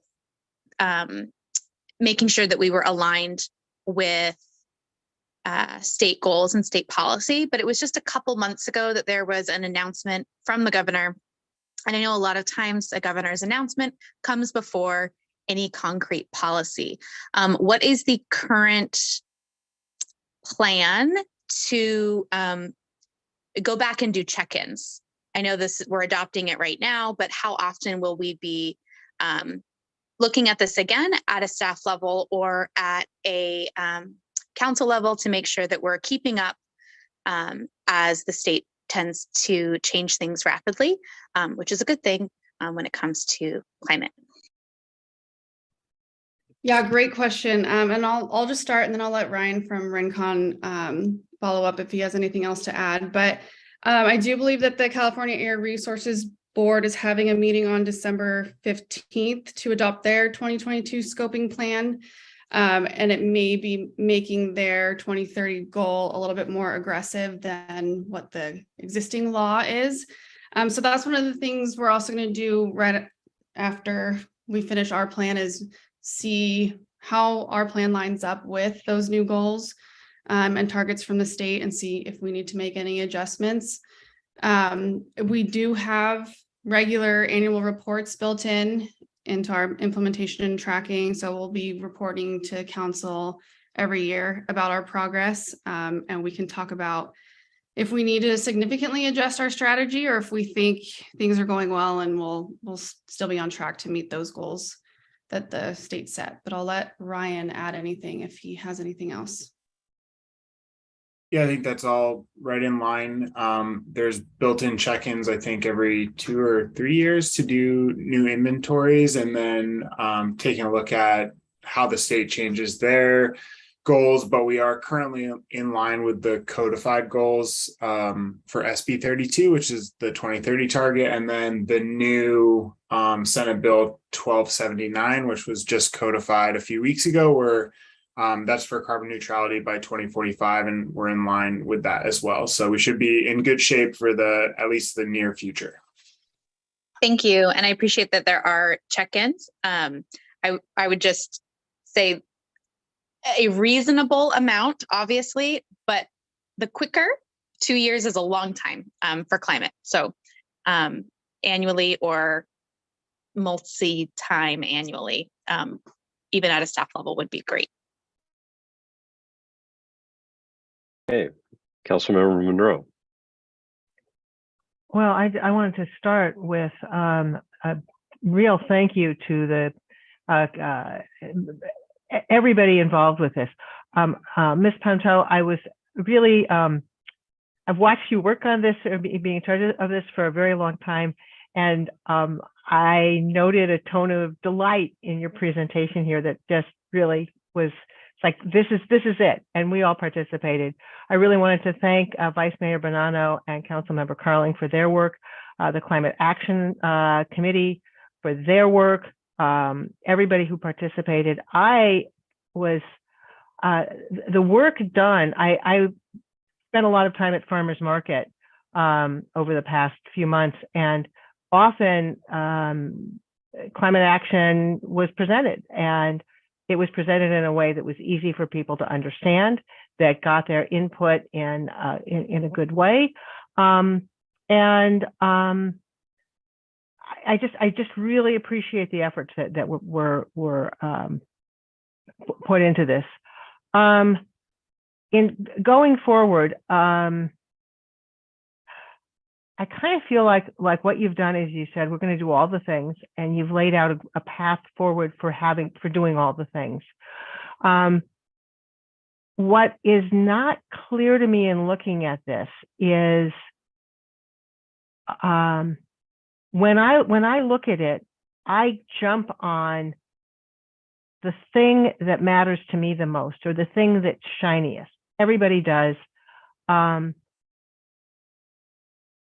As you're presenting this, if there is a way to say biggest bang for your buck, this is the shiny thing. This is the thing that is not so shiny, but actually really effective.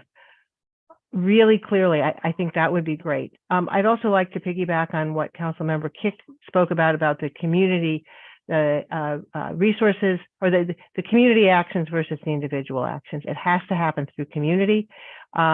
It also has to happen through individuals. Again, where's the biggest bang for the buck? And finally, in talking about resources for community, one thing I didn't hear is building communities of change. People learn from each other, and finding ways for us to facilitate communities of action, I think, matters. I also really appreciate Mr. Stark's comments about engaging the realtors. I know he and I had a date at some point that never quite got set. Probably that's too late now, but I really appreciate his comments on the role of realtors. It really does matter. All right, that's all I got. Thank you. Councilmember Carling. I think. Oh, do I have it? I may have it in the wrong order. If I may, could we go to Vice Mayor Bonanno? Yep. Okay, thank you very much. Appreciate everyone's comments to this point. So first, I guess I want to make a couple comments. I don't really have any questions because I had the privilege of being on the subcommittee with Councilmember Carling, and got a chance to ask all my questions and have them really well answered through that process. So really do appreciate the opportunity to have worked with you, Councilmember Carling, and on this subcommittee and our staff, and particularly Tricia Ponto, who really was the driving force for these 2.5 years on this. She is, and I think will continue to be the champion for climate action on our city staff, and really appreciate her efforts. The rest of the staff that supported this effort did an awesome job. Our consultant and the community advisory committee as well, for all your hard work. Really went into making this a great plan, I think. One of the things I learned is that this is really a pretty complex undertaking, not quite as simple as some people might think. One of the challenges, I think, is that we not only have to meet the state regulatory requirements for this document, which are very strict and very specific, and it also needs to be a useful document for a broad range of our partners and stakeholders, community members, residents, businesses, everyone who's going to play a role here that I'll get to here in a second. But the Venn diagram between the state regulatory requirements and what it takes to make this a useful document, I think, is a fairly small intersection. So I think that this document manages to do both of those things quite well. And I think based on some of the comments we heard, support that. I think the Planning Commission did a really excellent job and made some very thoughtful and important comments, many of which I think have been incorporated.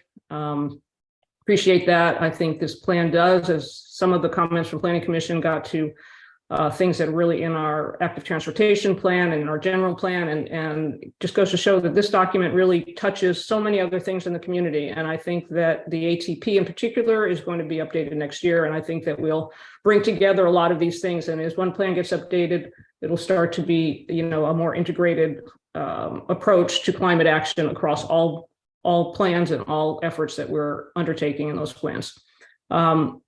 We also got some great community feedback, I think, which I really appreciate. We heard some of it tonight. We got some of it in written form.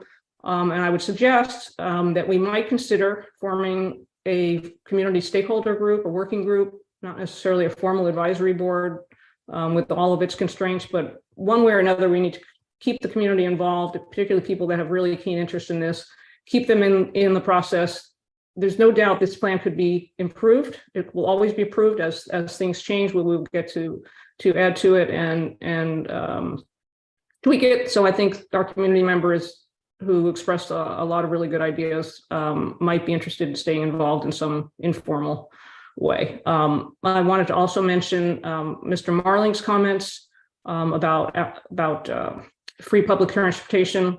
LAFTA is doing their long-range strategic planning, and one of the comments I made or suggestions I made is that we consider making the wheels system free.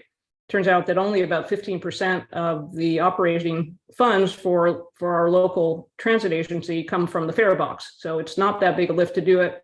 I think there are other public agencies doing free public transportation, and that might come up. I would suggest that he attend the LAFTA board meetings and make some of his comments there about transportation, because I think they would be well received.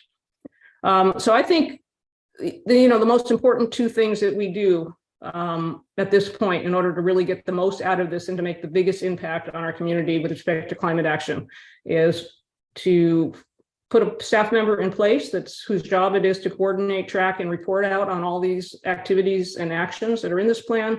I think we've already approved the budget for such a position, so I think it's time now to really identify that person, find that person, and get that job up and running. I think the actions in this plan touch every city department, as well as parties outside our city. So I think we really need to get that person, that team in place to make this all come together. The second thing is that we really need to do an excellent job, as already been mentioned, on outreach and engaging our partners on implementation. We have our community members, of course, our schools, our nonprofits, our businesses. Mr. Stark mentioned how big a role the real estate agent community could play. We have our neighboring cities who we can partner with. Everybody can have a role in this, but it's up to the city to really be the hub for that. The last thing I wanted to say is that one of the three actions identified in one of the three action plan goals identified in the executive summary is to establish the city as a climate leader. And I think I've said since my time on the Planning Commission that Livermore should be a leader in climate action. We're a data-driven, environmentally minded community. We have 2 national laboratories. We have corporations that are incredibly innovative, doing amazing things. in this realm. So I think there's no reason that we shouldn't be a leader. And I think this plan just kicks it off. This is not even, in my mind, the end of the beginning of this process. Okay, this is the beginning of the beginning. The plan is just a piece of paper until we make it happen. So I'm going to end there. Sorry I went on a little bit, but this is something I've been passionate about for a long time. And I think we're really in a position now to move out on this. And again, I just want to thank everybody who's played a very key role in all of it. So I'll end there. Thank you. Councilmember Carling. Well, thank you. And I'll just continue with Vice Mayor's comments. I think she and I both enjoyed the opportunity of working with the city team in moving this forward, and hope that we've had some positive impact on the quality of the report as it stands today. She and I both have spent careers working in the energy area, and I think this is another way that we've been able to give back to our local community for the years that we've spent working on energy issues. So I certainly appreciate my time working with the Vice Mayor on this as well. I guess I'd like to make a lot of these folks have been applauded for their efforts, but I'd like to make sure that I'm on the record. Also, I do appreciate the Planning Commission and the comments that they provided. I read all of their comments or the minutes, and I think that they did a very, very nice job. I know Ryan Gardner and Rincon have been instrumental in helping put this together from the very beginning, and I appreciate the work that he and his team have done at Rincon.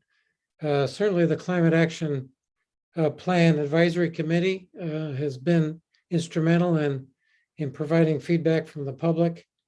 And I'd be remiss, of course, not in thanking the city staff, and particularly Tricia Ponto. I mean, she's been the person leading us from the very beginning. And I appreciate all the help that she's brought to this, and the intellectual data behind what's been written and where it is appears in the document and so on. We would often have questions, and she'd be able to point to the paragraph that we were looking for pretty quickly. And that was really quite helpful for the Vice Mayor and me. I would also agree with Vice Mayor in terms of moving forward. I think it's absolutely critical that we hire a dedicated staff member to lead this out into the future. I know that's, as she mentioned, it's on I know we approved the budget for that, and I think we need to move forward. I also think the outreach is critically important. The Vice Mayor mentioned the schools, but there's also LARPD in addition to the other folks that she mentioned. I do like Mr. Stark's point about the real estate folks. And again, I agree, reaching out to them and an entree to the realtors would be terrific.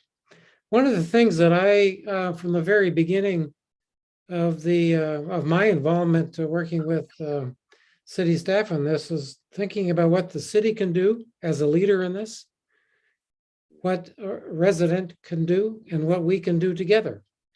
I differ a little bit with my colleague Monroe in the shiny new thing. I think there are plenty of folks in this community that are in the midst of raising families and maybe have a couple of jobs, trying to make a mortgage payment. And the shiny new thing may not be the most appropriate thing for them. But I do think there are elements within this plan that allows everybody, irrespective of their income level and their level of enthusiasm for this, to pick something that fits their own needs and their own interests in moving forward. Not everybody can afford to put solar on their roof. Not everybody can afford to buy an electric vehicle. And so there are plenty of things that we as a community can do that are relatively inexpensive, that even though they're going to make a small dent, I think it's important for everybody to participate. So again, I think that the city should step out, and particularly in the communication as we move forward, is what is the city doing to lead this? What can you as a resident do, as a family or an individual? And then lastly, what can we do together? So I'll leave it there. I think, again, I certainly applaud all the work that's been done. I think it's actually a beautiful document. I think the photographs, the illustrations, the graphics and so on are very, very well done. I think it's easy to read, and I think the plan moving forward, I think that Ms. Bondo outline is an excellent one, and let's approve it and move on. Thank you. Councilmember Monroe. I just wanted to clarify by shiny new thing. I did not mean that people should take, I think you misunderstood what I meant by it. I'm going to let it go for there, but I actually agree with you. So whatever I said before, forget it. Okay. So I would like to second all of the good compliments to the work done here. It's a great report. And I think we've enumerated all of the people that have participated in making it happen. I think it's wonderful that Livermore has, the scientific base that it does. So we should, I agree, be able to be a leader in this area. And I think we've also have a lot of environmental consciousness here as well. So I think we can leverage those two things and do really well. And also want to thank our council subcommittee of Councilmember Carling and Vice Mayor Bonanno for having worked very hard on helping to perfect this plan. And we're very fortunate to have two scientists on the council that could do that. So I think it's an extremely well done report and will do the city well. I have a couple of comments on the details, if I may. One is you mentioned about the trees, and I know that we've had a lot of trouble with the trees in the town, and we've got we've got to think that through. I was just wondering, what's the schedule for figuring out how to deal with our canopy? Mr. Mayor, I will address this question. There are a number of policies that staff is working on related to assets. You mentioned trees. There's also sidewalks. And we do plan to bring several of those policies before the new city council in the first half of 2023. Okay. I think it's certainly a visible aspect to everybody, and it helps sort of energize the community to know that we're dealing with the water, the sidewalk, the infrastructure, and the climate action. I mean, it's a chance to figure it all out. The other question I have, or maybe just a suggestion, there's the one action item which is decarbonize the electricity and materials, and that's to enroll everyone into the as a base into the 100% renewable electricity. Now I know and that's for all the residential accounts, and they do have the option to opt out. But I was thinking about Alan Burnham's comment about nuclear, and it came up when we adopted the going to the 100% for the city's accounts. Now we're talking here about going to all the residents.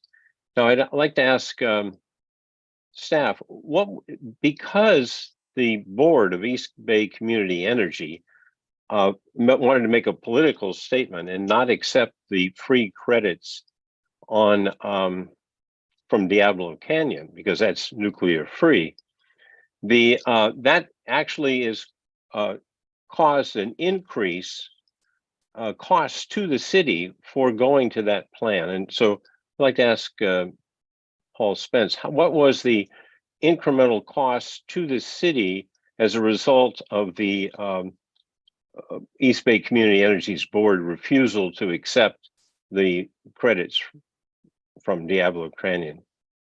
Good evening, this is Paul Spence, your Director of Community Development. So the difference in cost there was about $96,000, the difference between Renewable 100 and Bright Choice. As a result of that, not accepting the Diablo Canyon carbon-free credits, right? Correct, yes. So I just want to point out that was for the city's use. Now we're talking about it for the community as a whole. And earlier we were talking, I'll just even quote Councilmember Monroe, that the community choices on where we spend our money and the biggest bang for the buck. And I'd just like to point out that we have this thing on the human services, and we were decrying that we have not enough money.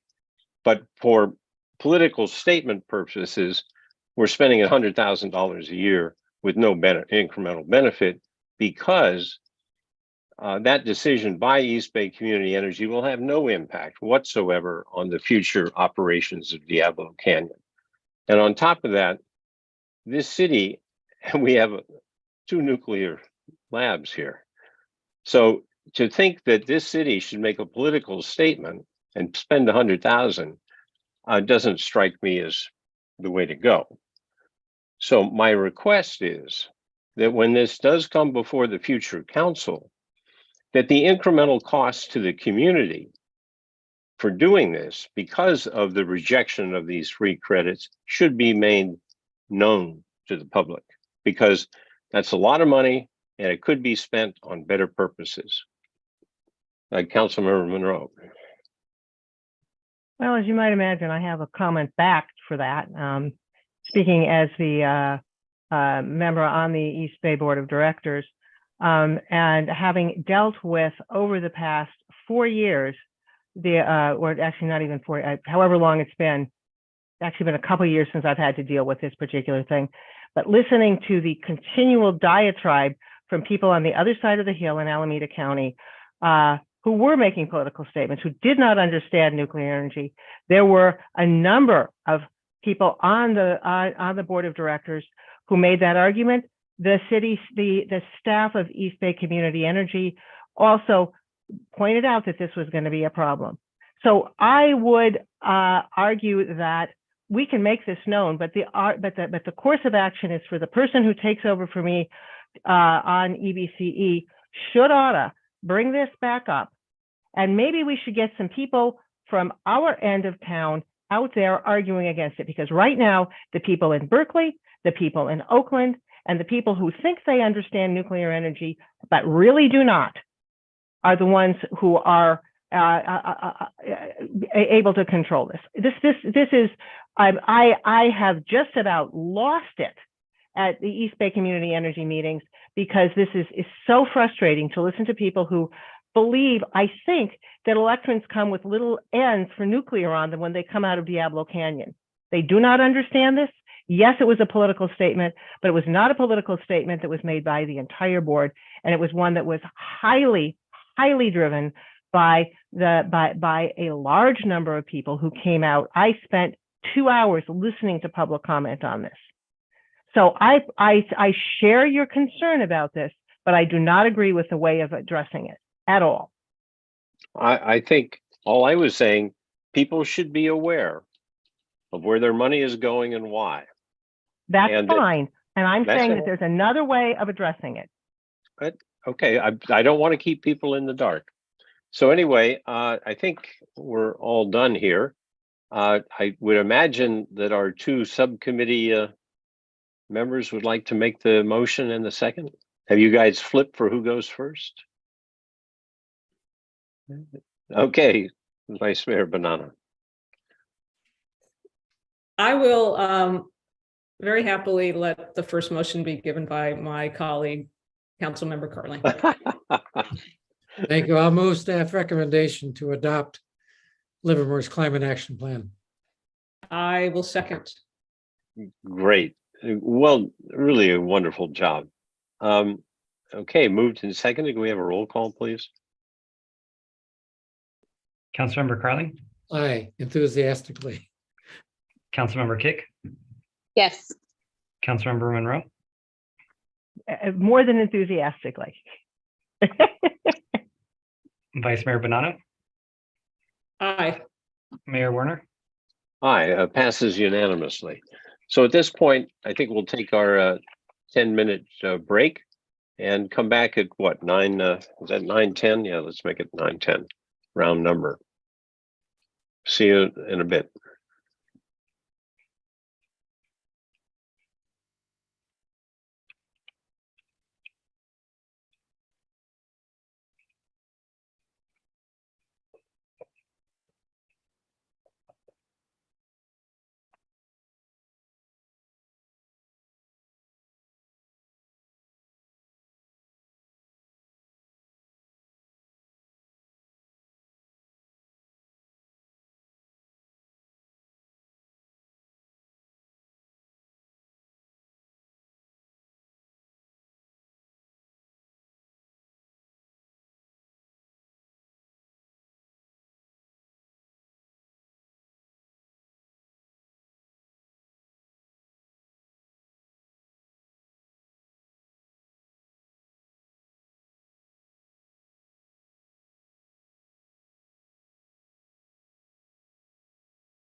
Hi, Clay. I know we're on a break, but I just rebooted my device. Want to see if you can hear me.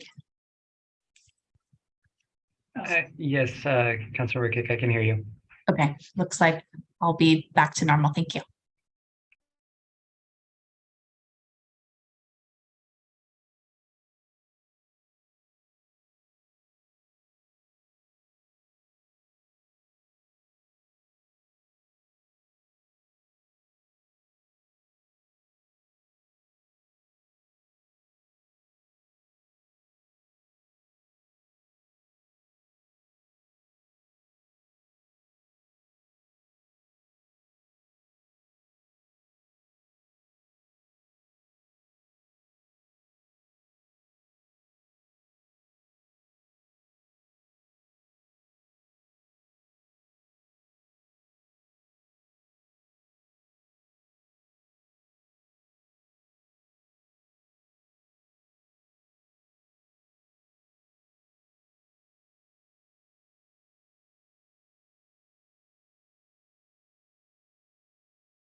Okay, do we get counted back in here? Yep, you ready? Well, at 9:10. Oh, 1 minute.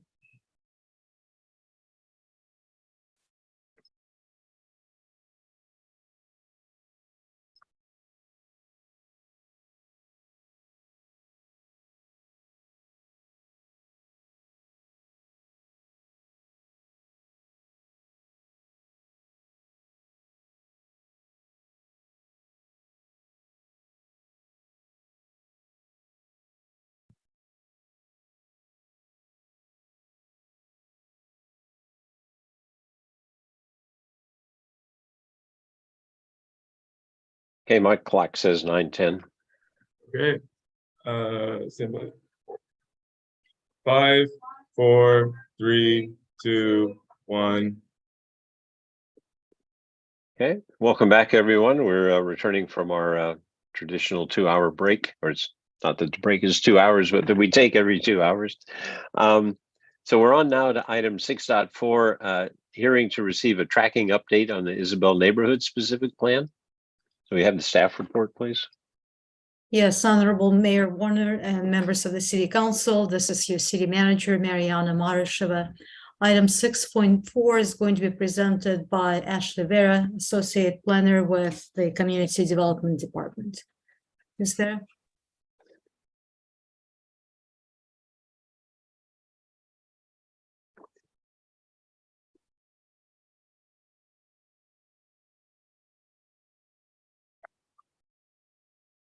Ms. Vera, are you ready to go? We can't hear you.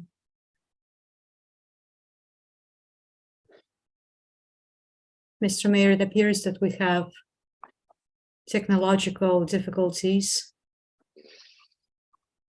Okay.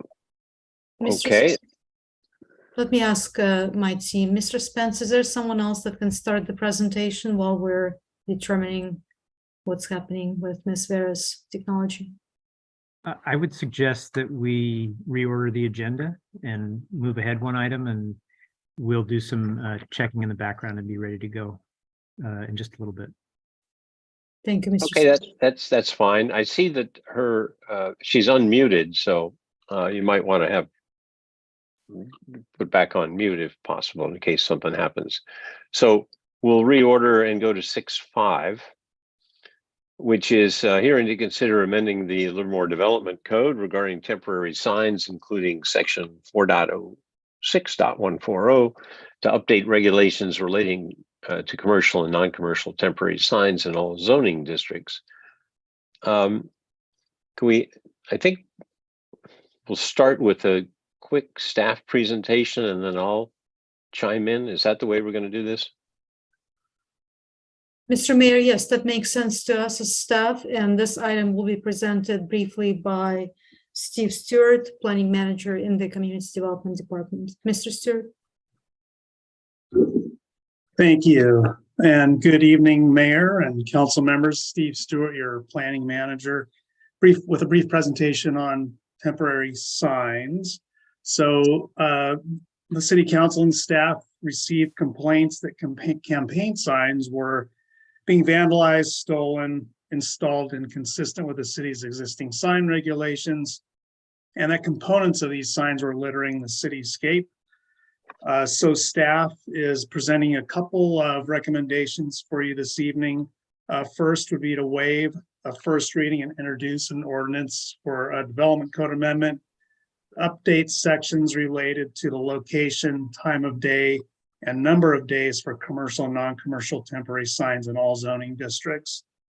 Then as an alternative, the mayor is recommending the City Council also waive the first reading and introduce an ordinance prohibiting the placement of all temporary signs in the public right-of-way in commercial, industrial, and residential zoning districts. Okay, I think that's probably that's succinct enough. Do you need to say any more? I do have more of a presentation for you, but if that is no, I couldn't tell. You faded out, so I couldn't tell if you were done or not. Sorry, no, I do have more slides in the presentation. I'm happy to continue or stop if you prefer. No, go ahead. All right, so back in October the 24th, the City Council discussed this matter and directed staff to return with the development code amendments for temporary signs previously recommended for approval in 2020 by the Planning Commission, and those are now showing on your screen. The City Council did ultimately in 2020 remove that restriction in the top bullet for the times per day, and on the display start dates confirmed that a 60-day start before the event would be the code amendment at that time.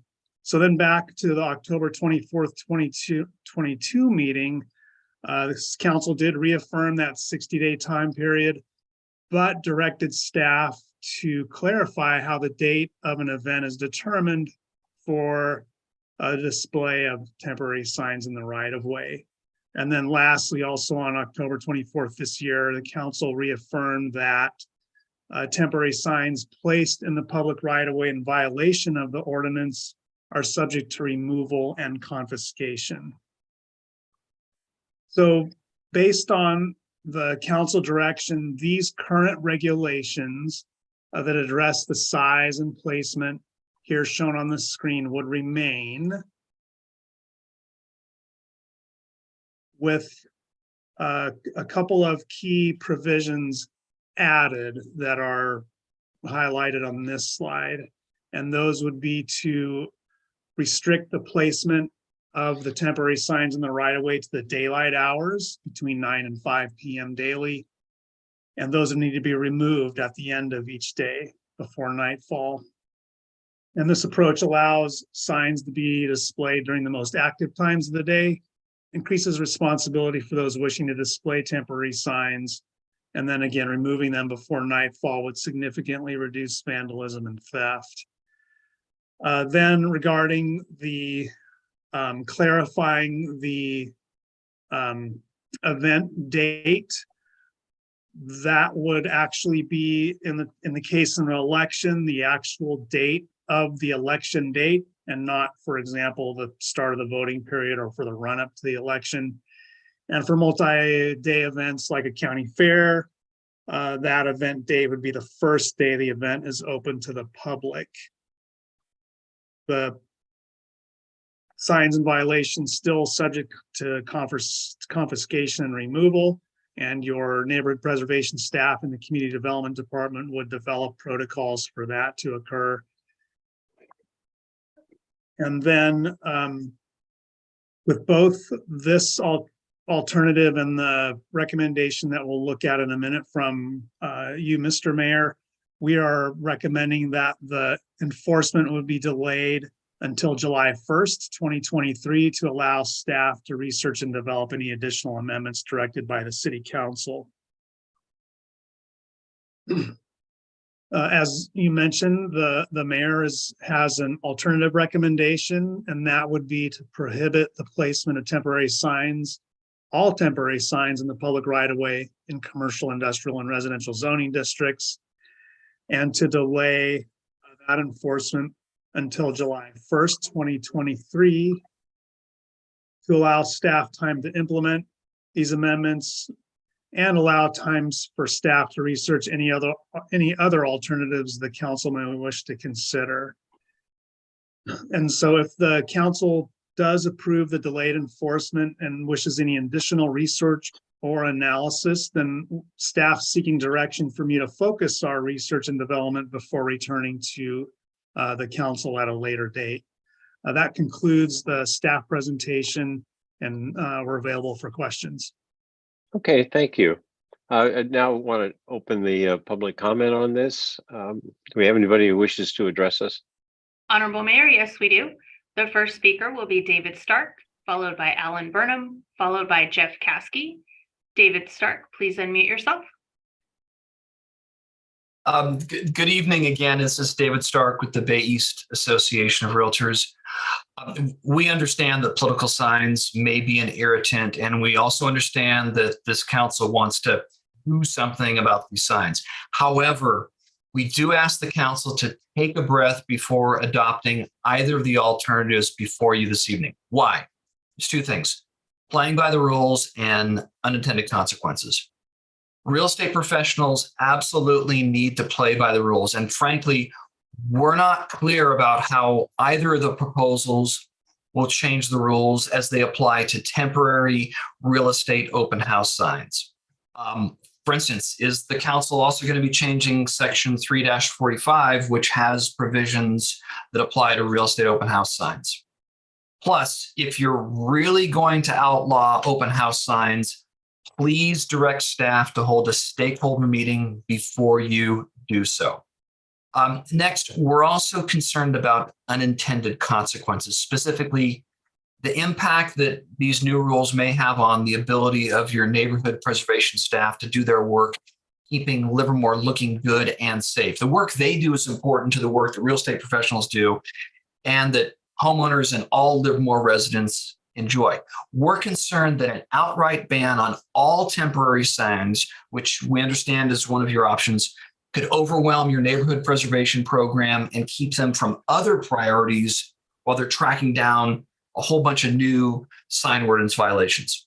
Let's all take a minute to think this through. Bring in some stakeholders, including local real estate professionals, so we all understand what the core issue is and the best way to solve it without creating unintended consequences. Next election is 2 years from now, so we have plenty of time to do this right. I'm available if you have any questions, and thanks for the time. The next speaker is Alan Burnham, followed by Jeff Caskey, followed by Alan Marling. Alan Burnham, please unmute yourself. Honorable Mayor and City Council, yes, I read both versions. I would like to make a general comment. Usually the fewer words that are necessary to make the point is best. And Mayor Warner's option certainly has fewer words, but actually before the previous speaker, I was worried about things like realtor signs for open houses, the issue, flea markets, all those sorts of things where there's a legitimate reason for a person to put a sign on a sidewalk or something like that to direct traffic. But those only have to be during the day. So I believe that it would be simple to amend Mayor Warner's proposal by just adding the words they're prohibited between 6 p.m. and 6 a.m. or something along that line, which is the nighttime. I've heard a lot of people complain about the junk about the political signs. They're not just political signs. There's other kinds of signs. There was during the last campaign, there was somebody saying, hey, if you want to leave California, we're here to help you. Just call this number. So I think it's unfortunate that there's such a proliferation. My wife and I walk a lot. We actually picked up signs that had been discarded into maybe not so quite visible areas. We brought them home, put them in our garbage and stuff like that. And so if it weren't for citizens kind of cleaning up the mess from all these other people, then we would have essentially a trashy city. So I believe just restricting signs to during the day is enough to solve all the problems. Thank you. The next speaker is Jeff Caskey, followed by Alan Marling. Jeff Caskey, please unmute yourself. Good evening again.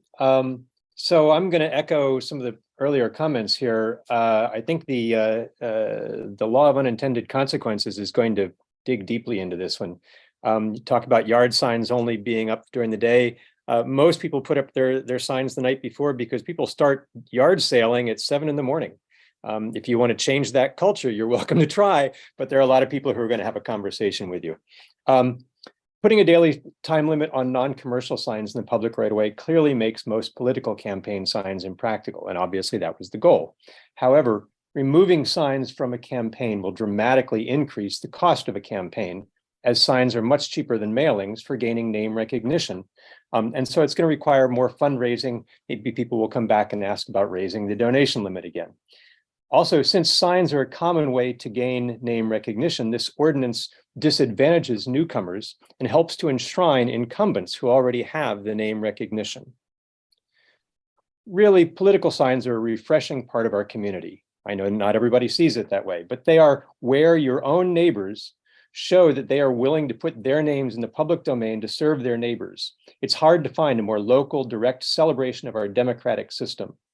I understand their complaints, people who happily browse websites that are littered with commercial ads, drive freeways lined with advertising, stream music, memes, and podcasts packed with ads, become incensed that an actual neighbor is putting their name, reputation, and heritage and commitment on the line for their community.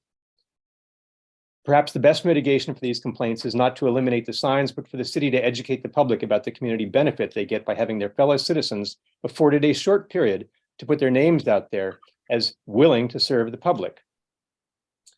Vandalism and theft were also mentioned, and really we don't use elimination as a cure for vandalism. Otherwise we'd eliminate, cars or catalytic converters or fruit from your tree.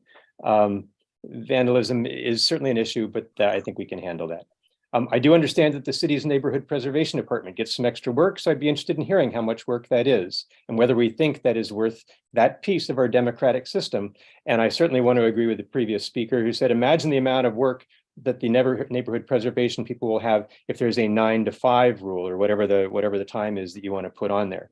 The current system may not be seen as perfect, but it has been effective as a balance between clean sight lines and a healthy, functioning democracy. I encourage you to leave the rules as they stand, where they have been functional, and all of these different stakeholders have found a way to make the system work.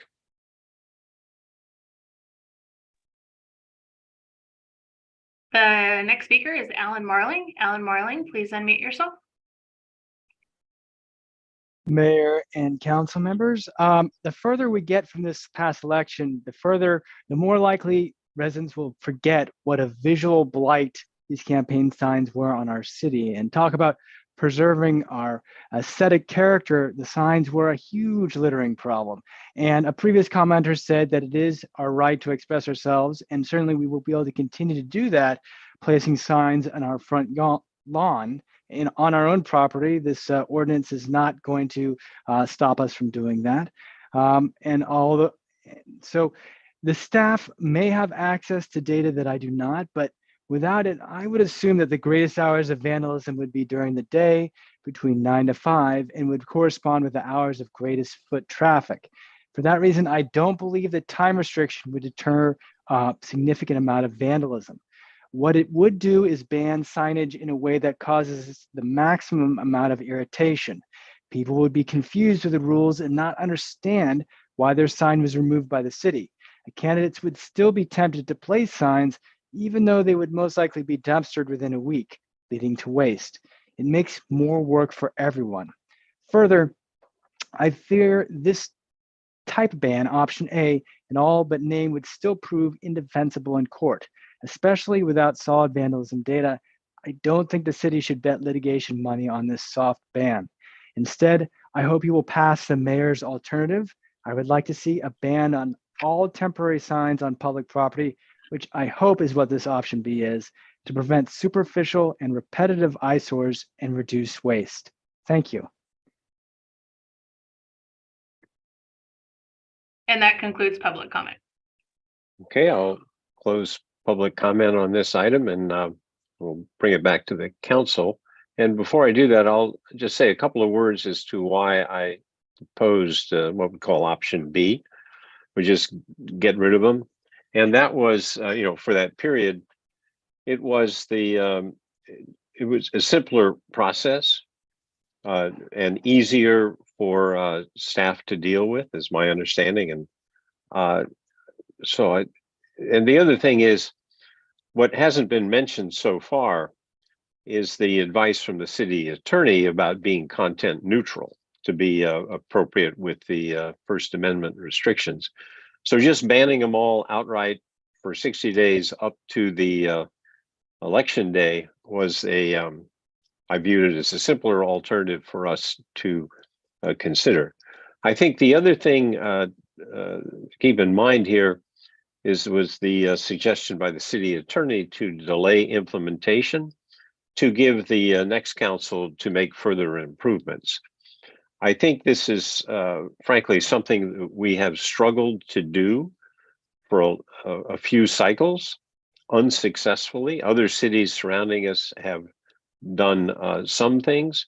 So my own view is I would go with option B, just ban them outright for that up there for the simplicity, and then let the future council tweak it if necessary, but get going on something, because trying to get perfect is you never get there, but getting something going and then adjusting it is the way, the thought process here. So I'll let it go at that at the moment. Let me see, Council Member Kick, you had your hand up first. Yeah, for the sake of time, I understand we are allowed to make a motion and still have discussion. For the sake of time, I would like to move that we go with option B. And I do have some suggestions on how we can continue to work on it. And then I think we can still have discussion, if that's okay. Yes, you can make that motion. Let's see. I'm not as good on the rules. I think once you've made a motion, then we have to look for a second. Is there someone who wishes to make a second to that motion? I see Councilmember Monroe, or you shake, oh, I can't tell what you're saying. Can you, you're on mute. I'm desperately trying to unmute. Yes, I will second the motion. Okay, so it's moved and seconded. And now we can have, as Councilmember Kick said, we can have discussion of the motion. Yeah. So I see that Vice Mayor Bonanno has her hand up. Okay. So first, let me just say that I'm absolutely in support of taking some action on limiting, if not entirely banning, campaign signs in the public right-of-way. I think at least one of the public comments might have confused the fact that we're not talking at all about banning signs that people put in their yards and their private property. This is about public right-of-way. So I am fully on board with doing something for the many of the reasons that have been stated tonight, as well as our last meeting where we discussed this.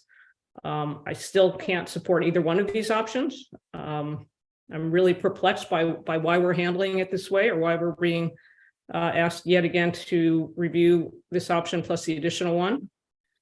I said at our meeting on the 14th that option A, I think, is unproven. We've been shown no example of where it's been implemented and proven successful. It's a challenge to implement. It takes resources to enforce. In 2020, the previous council voted not to approve the time of day restrictions, even though they passed part of that item that was approved by the Planning Commission. The council voted not to approve the time of day restrictions. That's really the major point of contention on option A.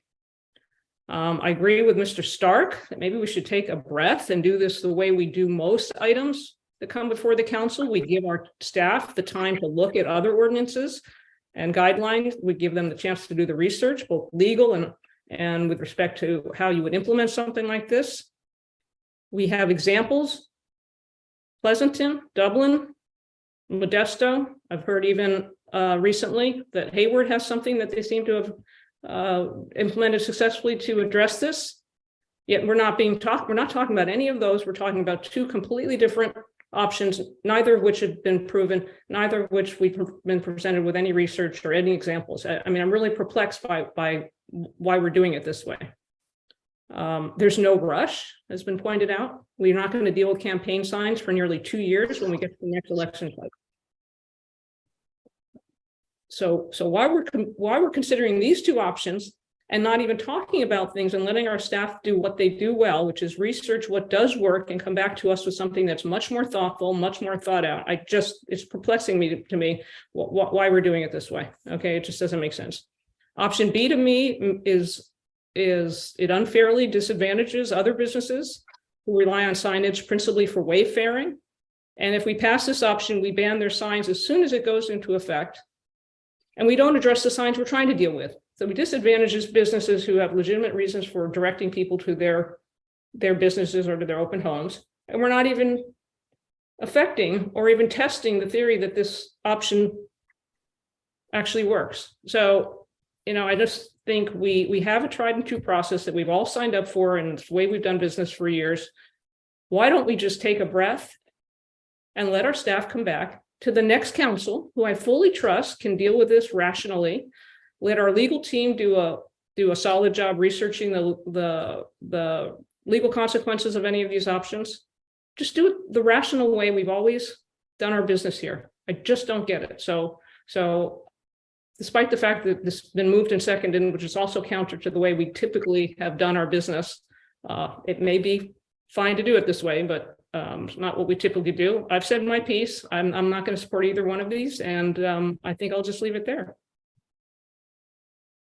Councilmember Monroe.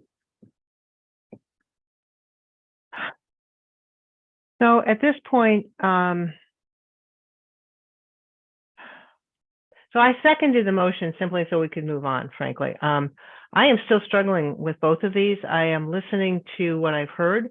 I'm very concerned about, so I'm concerned about several things I've heard. And honestly, at this point, despite having seconded the motion, I'm not even sure where I'm going to vote. And the reason for that is several-fold. Number one, as I've heard from a number of my fellow council members, we want to deal with this problem. Counter to what Mr. Caskey said, I actually think the signs are a barrier to election. They, having run and having observed what's happened over the last few years, I think this actually is a problem. It's a problem for, we just passed the climate action plan. This is counter to that. It is counter to, it actually is counter to how I believe we want to see a democracy enacted. Putting signs in people's yards, that actually is a sign of that. Putting signs on the road, not so much. That's a sign that you've got a team that can go out there that can be hired. However, I also very much hear what Mr. Stark said, and I think it's valid. I hear what Councilmember Bonanno said, and I think that's valid.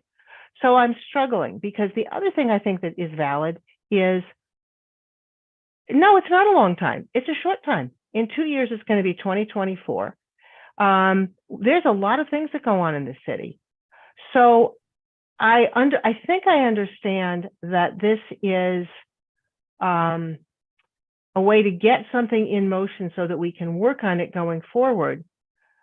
What I'd like to be able to believe is that were we to say no to this, it actually would move forward in a timely manner so that we could do the work the city does, and that by the time the next election comes is what happened. I'm not sure I believe that, though.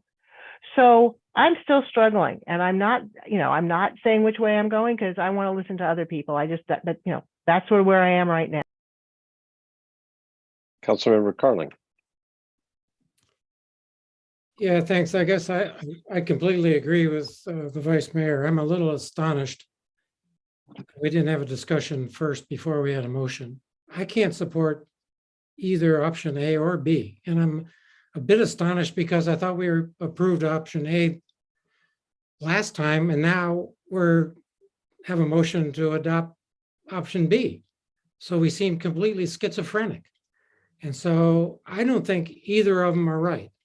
Option 8, in my way of thinking, is completely unworkable, particularly for the staff time that we would have neighborhood preservation running around every day looking for signs if they're up at the wrong time. And I don't think that a candidate being penalized once would not just continue. Look at the amount of money that's been spent in these campaigns by a few wealthy people in this town to try and get their way. What's to say they won't spend the same money again, having the signs put up daily, even if other signs are confiscated.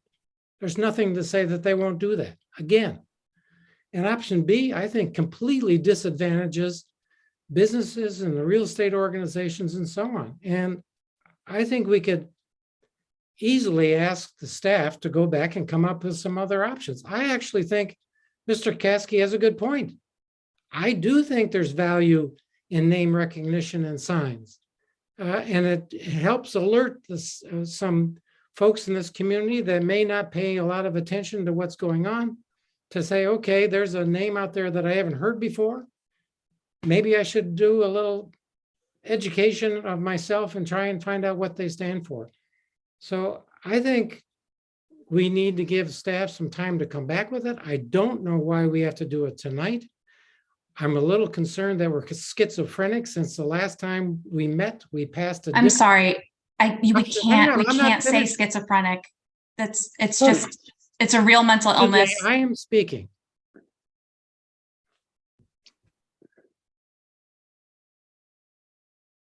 We're a little contradictory in the way we've approached this.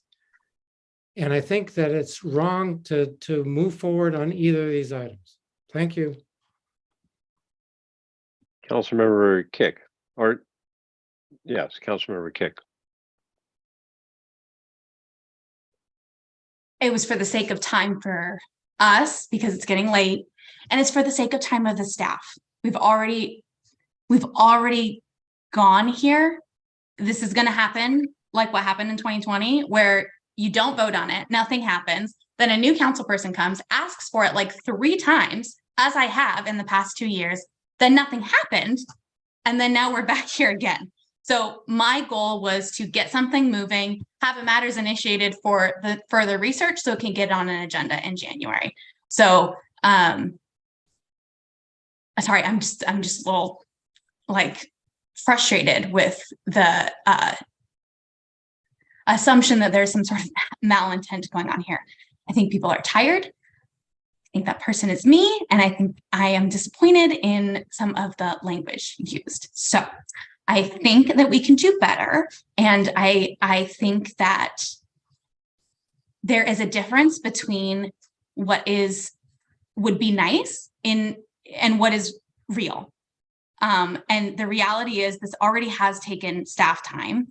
I don't think there is a hunger to spend more time talking about signs. I also think that with matters that I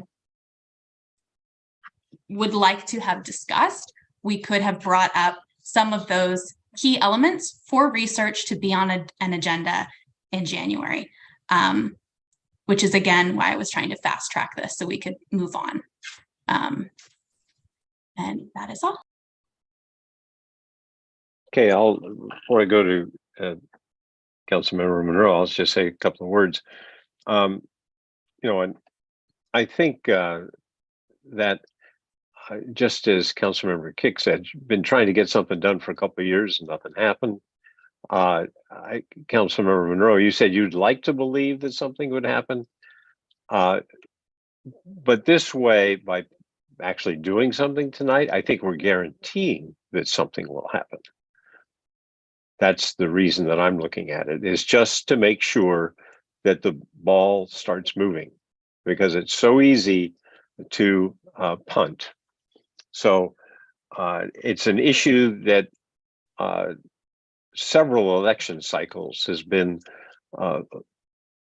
decried by the community. And so I think would like to see something happen. Now, I brought the option B forward, just not to be inconsistent, but to actually hope. I was wrongfully hoping. Hope isn't a strategy, I guess, but that I could enlist further council members in the thought of making it clean. So there are future options here that can be left to the new council to figure out. But I myself would like to see something started so that we have confidence that it'll get finished. So Councilmember Monroe. So I want to so the reason I said my concern is which I've now heard from Council Member Kick is as well, is that this has been round and round and round, and getting something on moving does seem to me to be critical. Let me see if I can reframe the way that this plays, because I hadn't actually thought about it in this way, but maybe this is what's actually going on.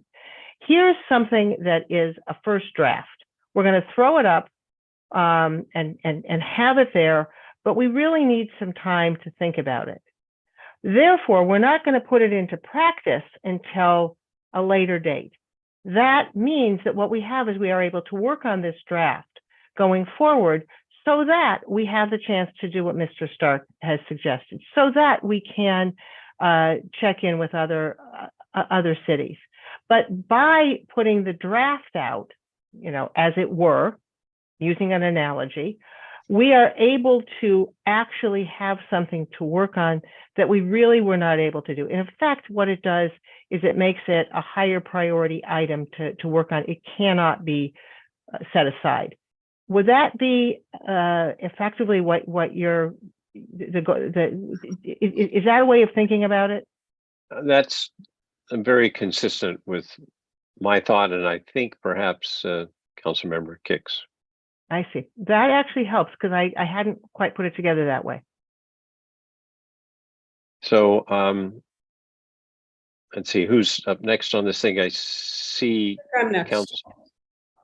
Vice Mayor Bonanno. Yeah, so I disagree.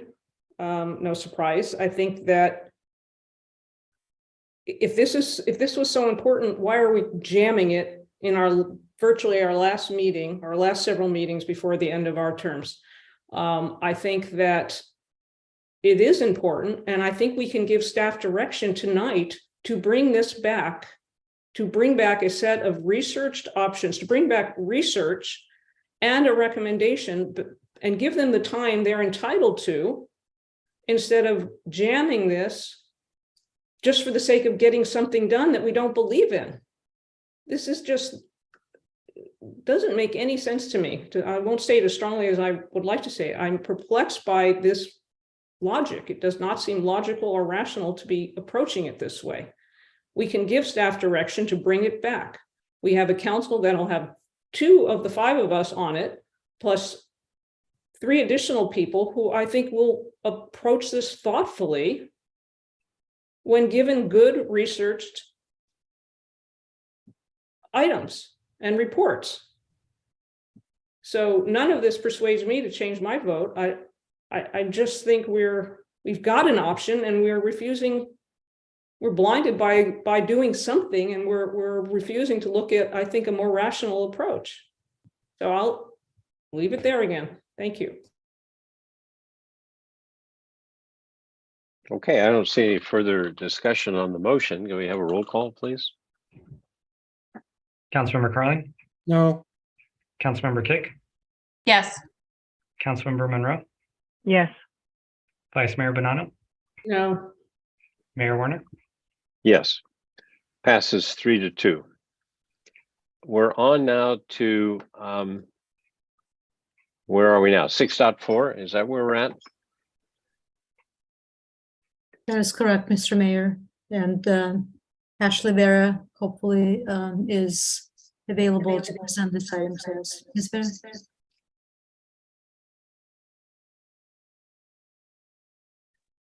So it seems like, this is Paul Spence, your Community Development Director. It seems like Ashley is still having audio issues. We'll give her one more chance here, and then if that's not working, I'll go ahead and provide the presentation for her.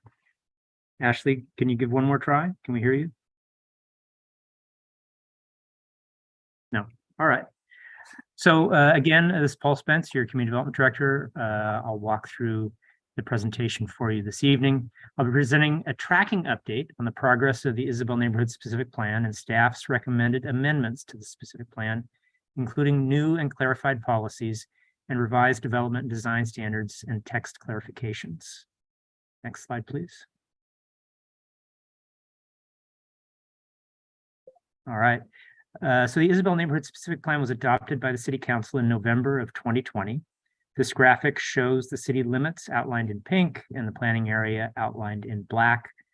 For reference, and Ms. Vera, can you use your cursor to, yes, so for reference, the downtown is located here.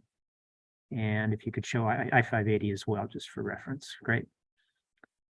So the planning area covers over 1,100 acres in the northwest part of the city, surrounding the Isabel Avenue interchange.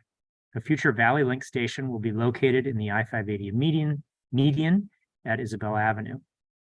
The hatched circle represents a half-mile radius from the Valley Link station. Next slide, please. The specific plan allows for the development of 4,095 housing units and approximately 1.97 million square feet of non-residential development, supporting about 9,200 net new jobs. Implementation of the land use plan is owner initiated, meaning that development or redevelopment will only occur once property owners have submitted applications for entitlements. The specific plan, next slide, please. The specific plan includes a policy to monitor and track the progress of the plan every 2 years following adoption. This includes an evaluation of public infrastructure to ensure continued health and safety. Next slide. So the graphic shows the Isabel neighborhood by sub-area. The green balloons represent approved projects, and the red balloons are proposed projects. 2 of the 3 approved projects are residential projects, including townhomes, flats, and apartments, shown in subareas 2B and 2C. The third and final approved project is an industrial warehouse building in subarea 1C. There are 5 additional applications under city review, including 3 residential projects, 1 non-residential project consisting of a new hotel, and 1 mixed-use project, including residential, office, and retail components. The residential project proposals include townhomes, apartments, condominiums, and flats. Next slide, please. A total of 411 residential units have been approved in the Isabel neighborhood, including 82 affordable units. The number of affordable units represents approximately 20% of the total approved units, which is consistent with specific plan requirement that 20% of all residential units be offered below market rate. A total of 56,000 square feet of non-residential uses have been approved in the plan as well since adoption.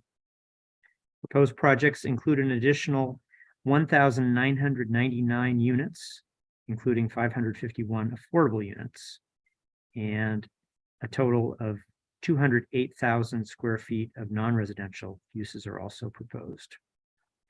Altogether, the combined total of approved and proposed uses equals 2,410 units, including 551 affordable units. While these values are subject to change, this number of affordable units does exceed the specific plan requirement for 20% of all units to be offered at below market rates, and towards the specific plan goal for 25% of all units to be offered below market rate. Combined total of approved and proposed non-residential space equates to 262,000 square feet. Next slide, please. The EAR for the specific plan evaluated the need for new and upgraded public infrastructure. The Isabel neighborhood currently has significant public infrastructure in place, as it is already developed with major roadways and utilities. This slide shows the new and upgraded infrastructure planned to be supported throughout the build out of the neighborhood. Next slide. All right. Let's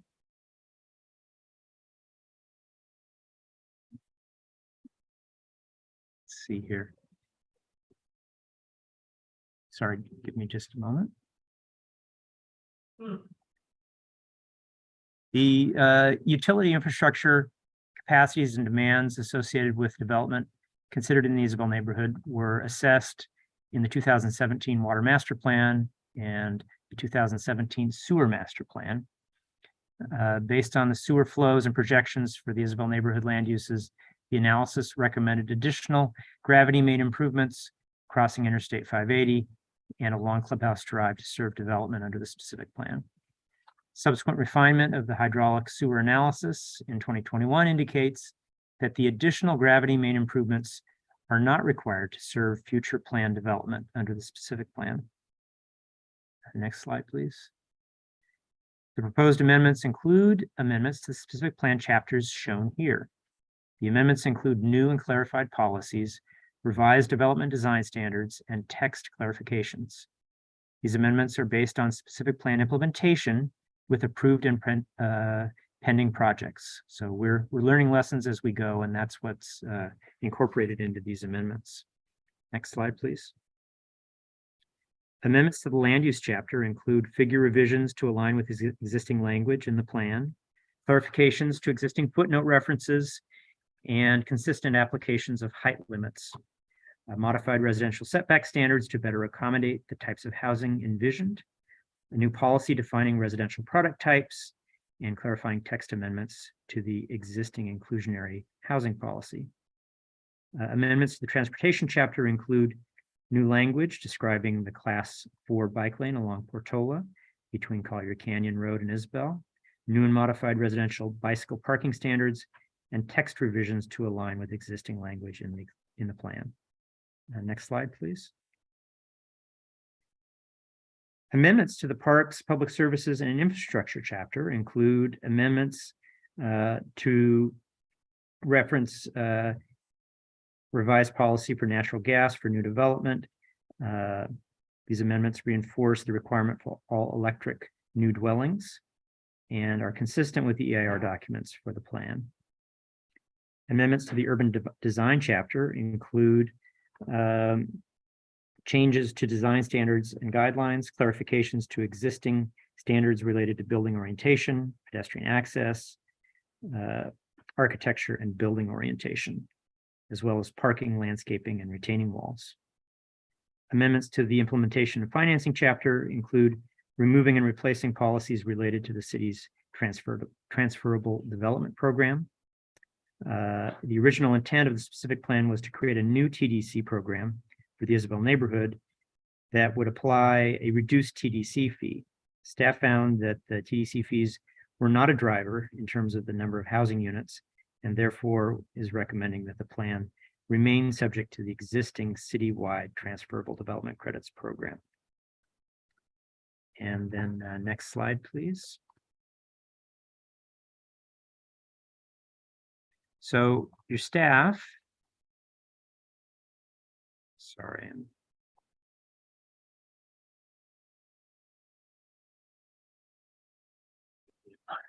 moment here, I'm sorry. Having my own.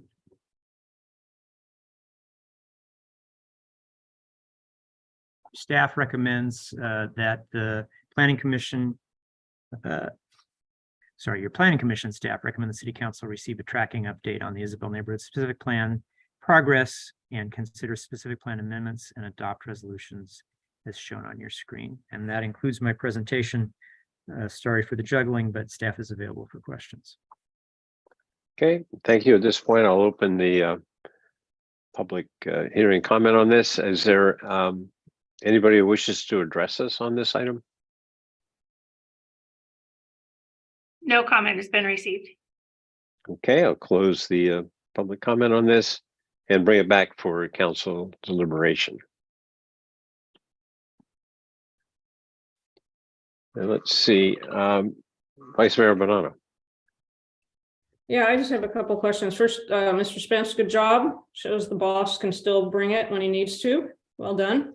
My questions are about the consistency with the climate action plan we just approved. I see that we've sort of codified the ban on natural gas and electrification of new construction.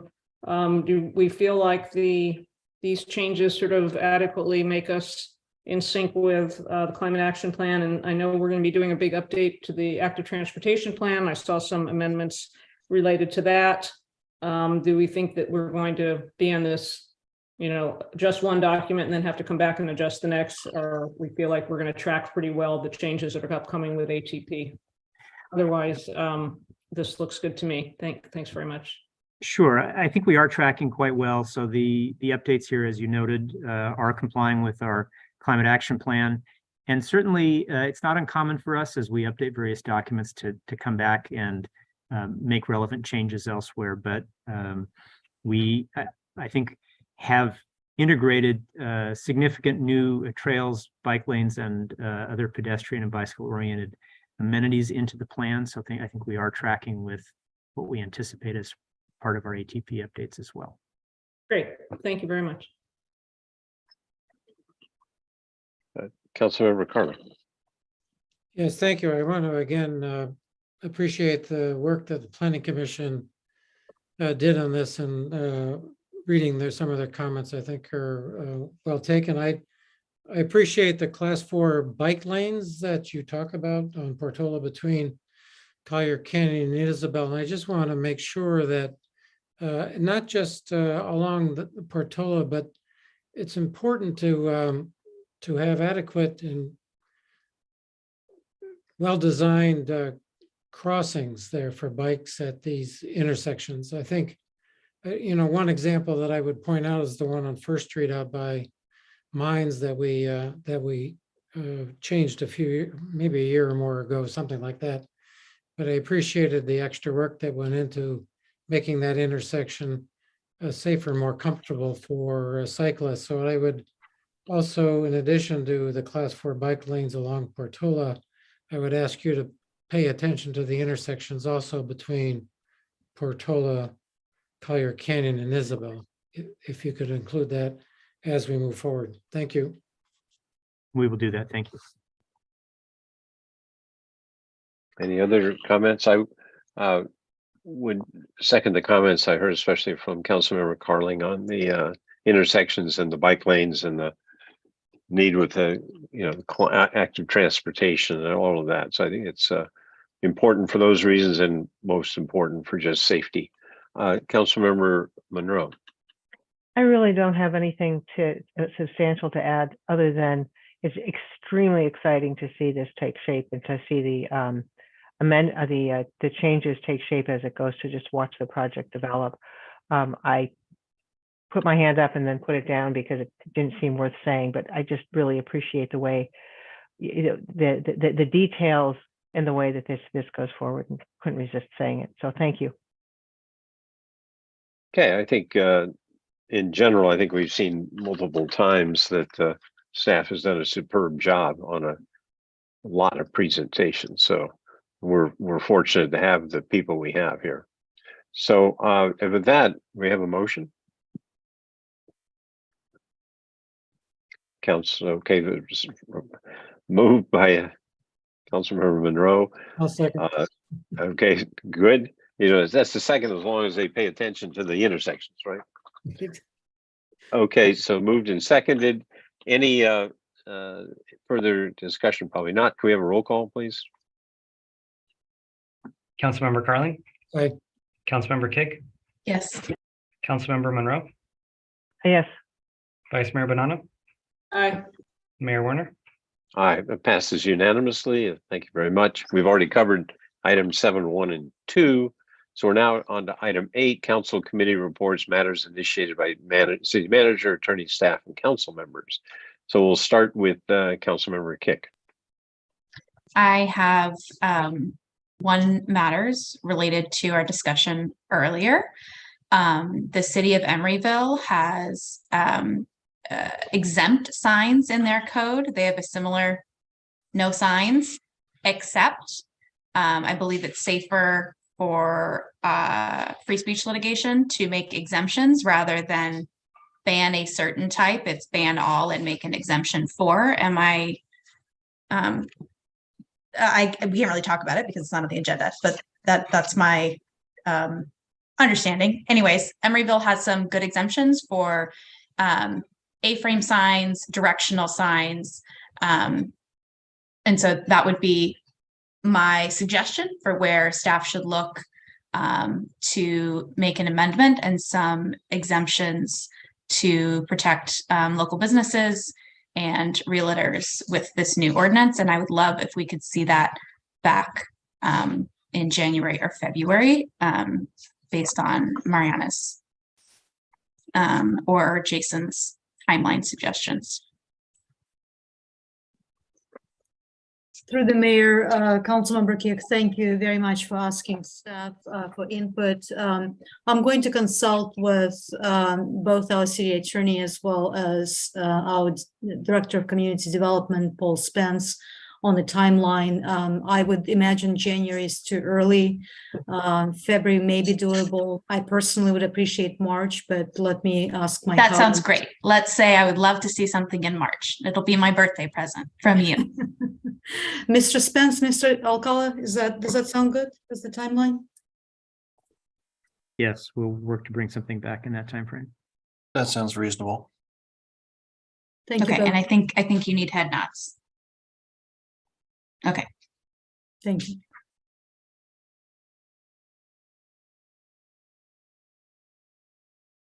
That's it. Oh.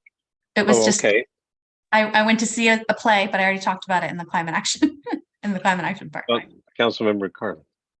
Yeah, thanks. I just say I wanted to apologize for the misuse of the word schizophrenic when I was talking about item 6.4. The other thing I'd like to mention is the city's been working with the First Presbyterian Church and that around a public forum on the topic of housing. And that's going to be on December 7th at the church, Presbyterian Church in the middle of town at L and 4th Street. I think it's at 7 o'clock. You'll be getting more information about it, but everything you want to know about housing, please attend. It's an opportunity not to have a debate, but to learn what the city is doing in terms of housing, both market rate, affordable, low income, and housing for the homeless. So it's a complete panoply of what the state expects, what the city is doing, and separate fact from fiction. So December 7th, 7 o'clock, at the First Presbyterian Church. I invite everybody that's interested in learning more about housing to join us. Thank you. Could you just say who's doing the presentation? Oh, sorry. The presentation will be by city staff. Okay. I mean, the city manager could specifically name the individuals that are going to be speaking. No. I just wanted to make sure that City I just staff. want to know who. Okay. Thank you for asking. Okay, great. Let's see where to go. Oh, Councilmember Monroe. That sounds great. I just want to appreciate Councilmember Carling's optimism in getting all of housing explained in 2 hours. 1 hour. 1 hour. Even more optimistic than anticipated. I wanted to know. I had 2 items on the my little sheet, but I wanted to particularly note the groundbreaking and ribbon cutting at Las Visitas that I attended, where they've got a new horticulture building that was just opened, and they did the groundbreaking for viticulture. It was just really wonderful to see the work going on in our community around agriculture going forward. It was very exciting. That was on the 15th. Since then, Thanksgiving mainly. I did want to also note something about tonight's meeting that really struck me. There was a number of people, public commenters, talked about sort of government as a bad thing. Council members maybe doing things, city staff doing stuff behind closed doors, whatever. Very conspiratorial. That's actually quite damaging to city government, especially when you look at actually the content of this meeting, which was, as noted by several people, the consent calendar is incredible work across a wide range. The substantive work that we talked about at length. This is a meeting that's gone on, and I'm going on too long. I'm going to get yelled at, I know. So I'm not going to go on much longer, except to say we had 5 or 6 items. We went through them in detail. We looked at this at what our staff had done. It's amazing work. This is what cities do. I just hope that the people who live in these cities can understand that this is actually what it's about. And this is why we're doing what we're doing. And with that, I will turn it over to Vice Mayor Bonanno. Yeah, I have submitted a report on what I did for the last 2 weeks. I'll just mention one in particular. Councilmember Carling and I on the 16th met with members of the California Nevada Cement Association along with staff, and we got a little bit of an overview, a very kind of brief overview, introduction to low carbon concrete and options, application options, ways it can be used in construction.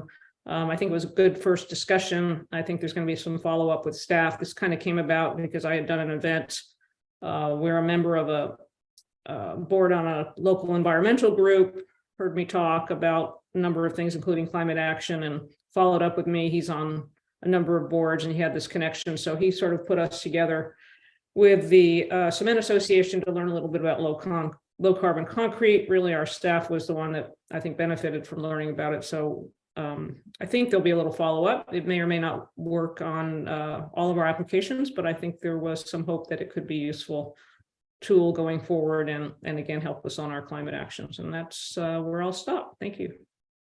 Okay. Not much happened since the last time it's in the report. I'll just say upcoming. There's the lights holiday parade on Saturday. We got a good grand marshal for it, and also on Friday be turning on the lights at Deacon Dave's. So Who's the Grand Marshal? well, maybe the city manager can tell us. Councilmember Kick, I think that role was assigned to me and I did not object. So I have accepted the honor. So all the council members hopefully can get in our own float and celebrate with our grand marshal here. So that's what I have. We're going to adjourn to our regular city council meeting on December 12th at 7 p.m.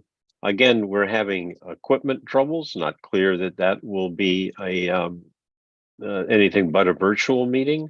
People are working hard to make it live, but I do understand that after that meeting there will still be people are working on a potential for a reception to welcome the new council members. So with that, we're adjourned. Good night. Good night. Good night, everyone.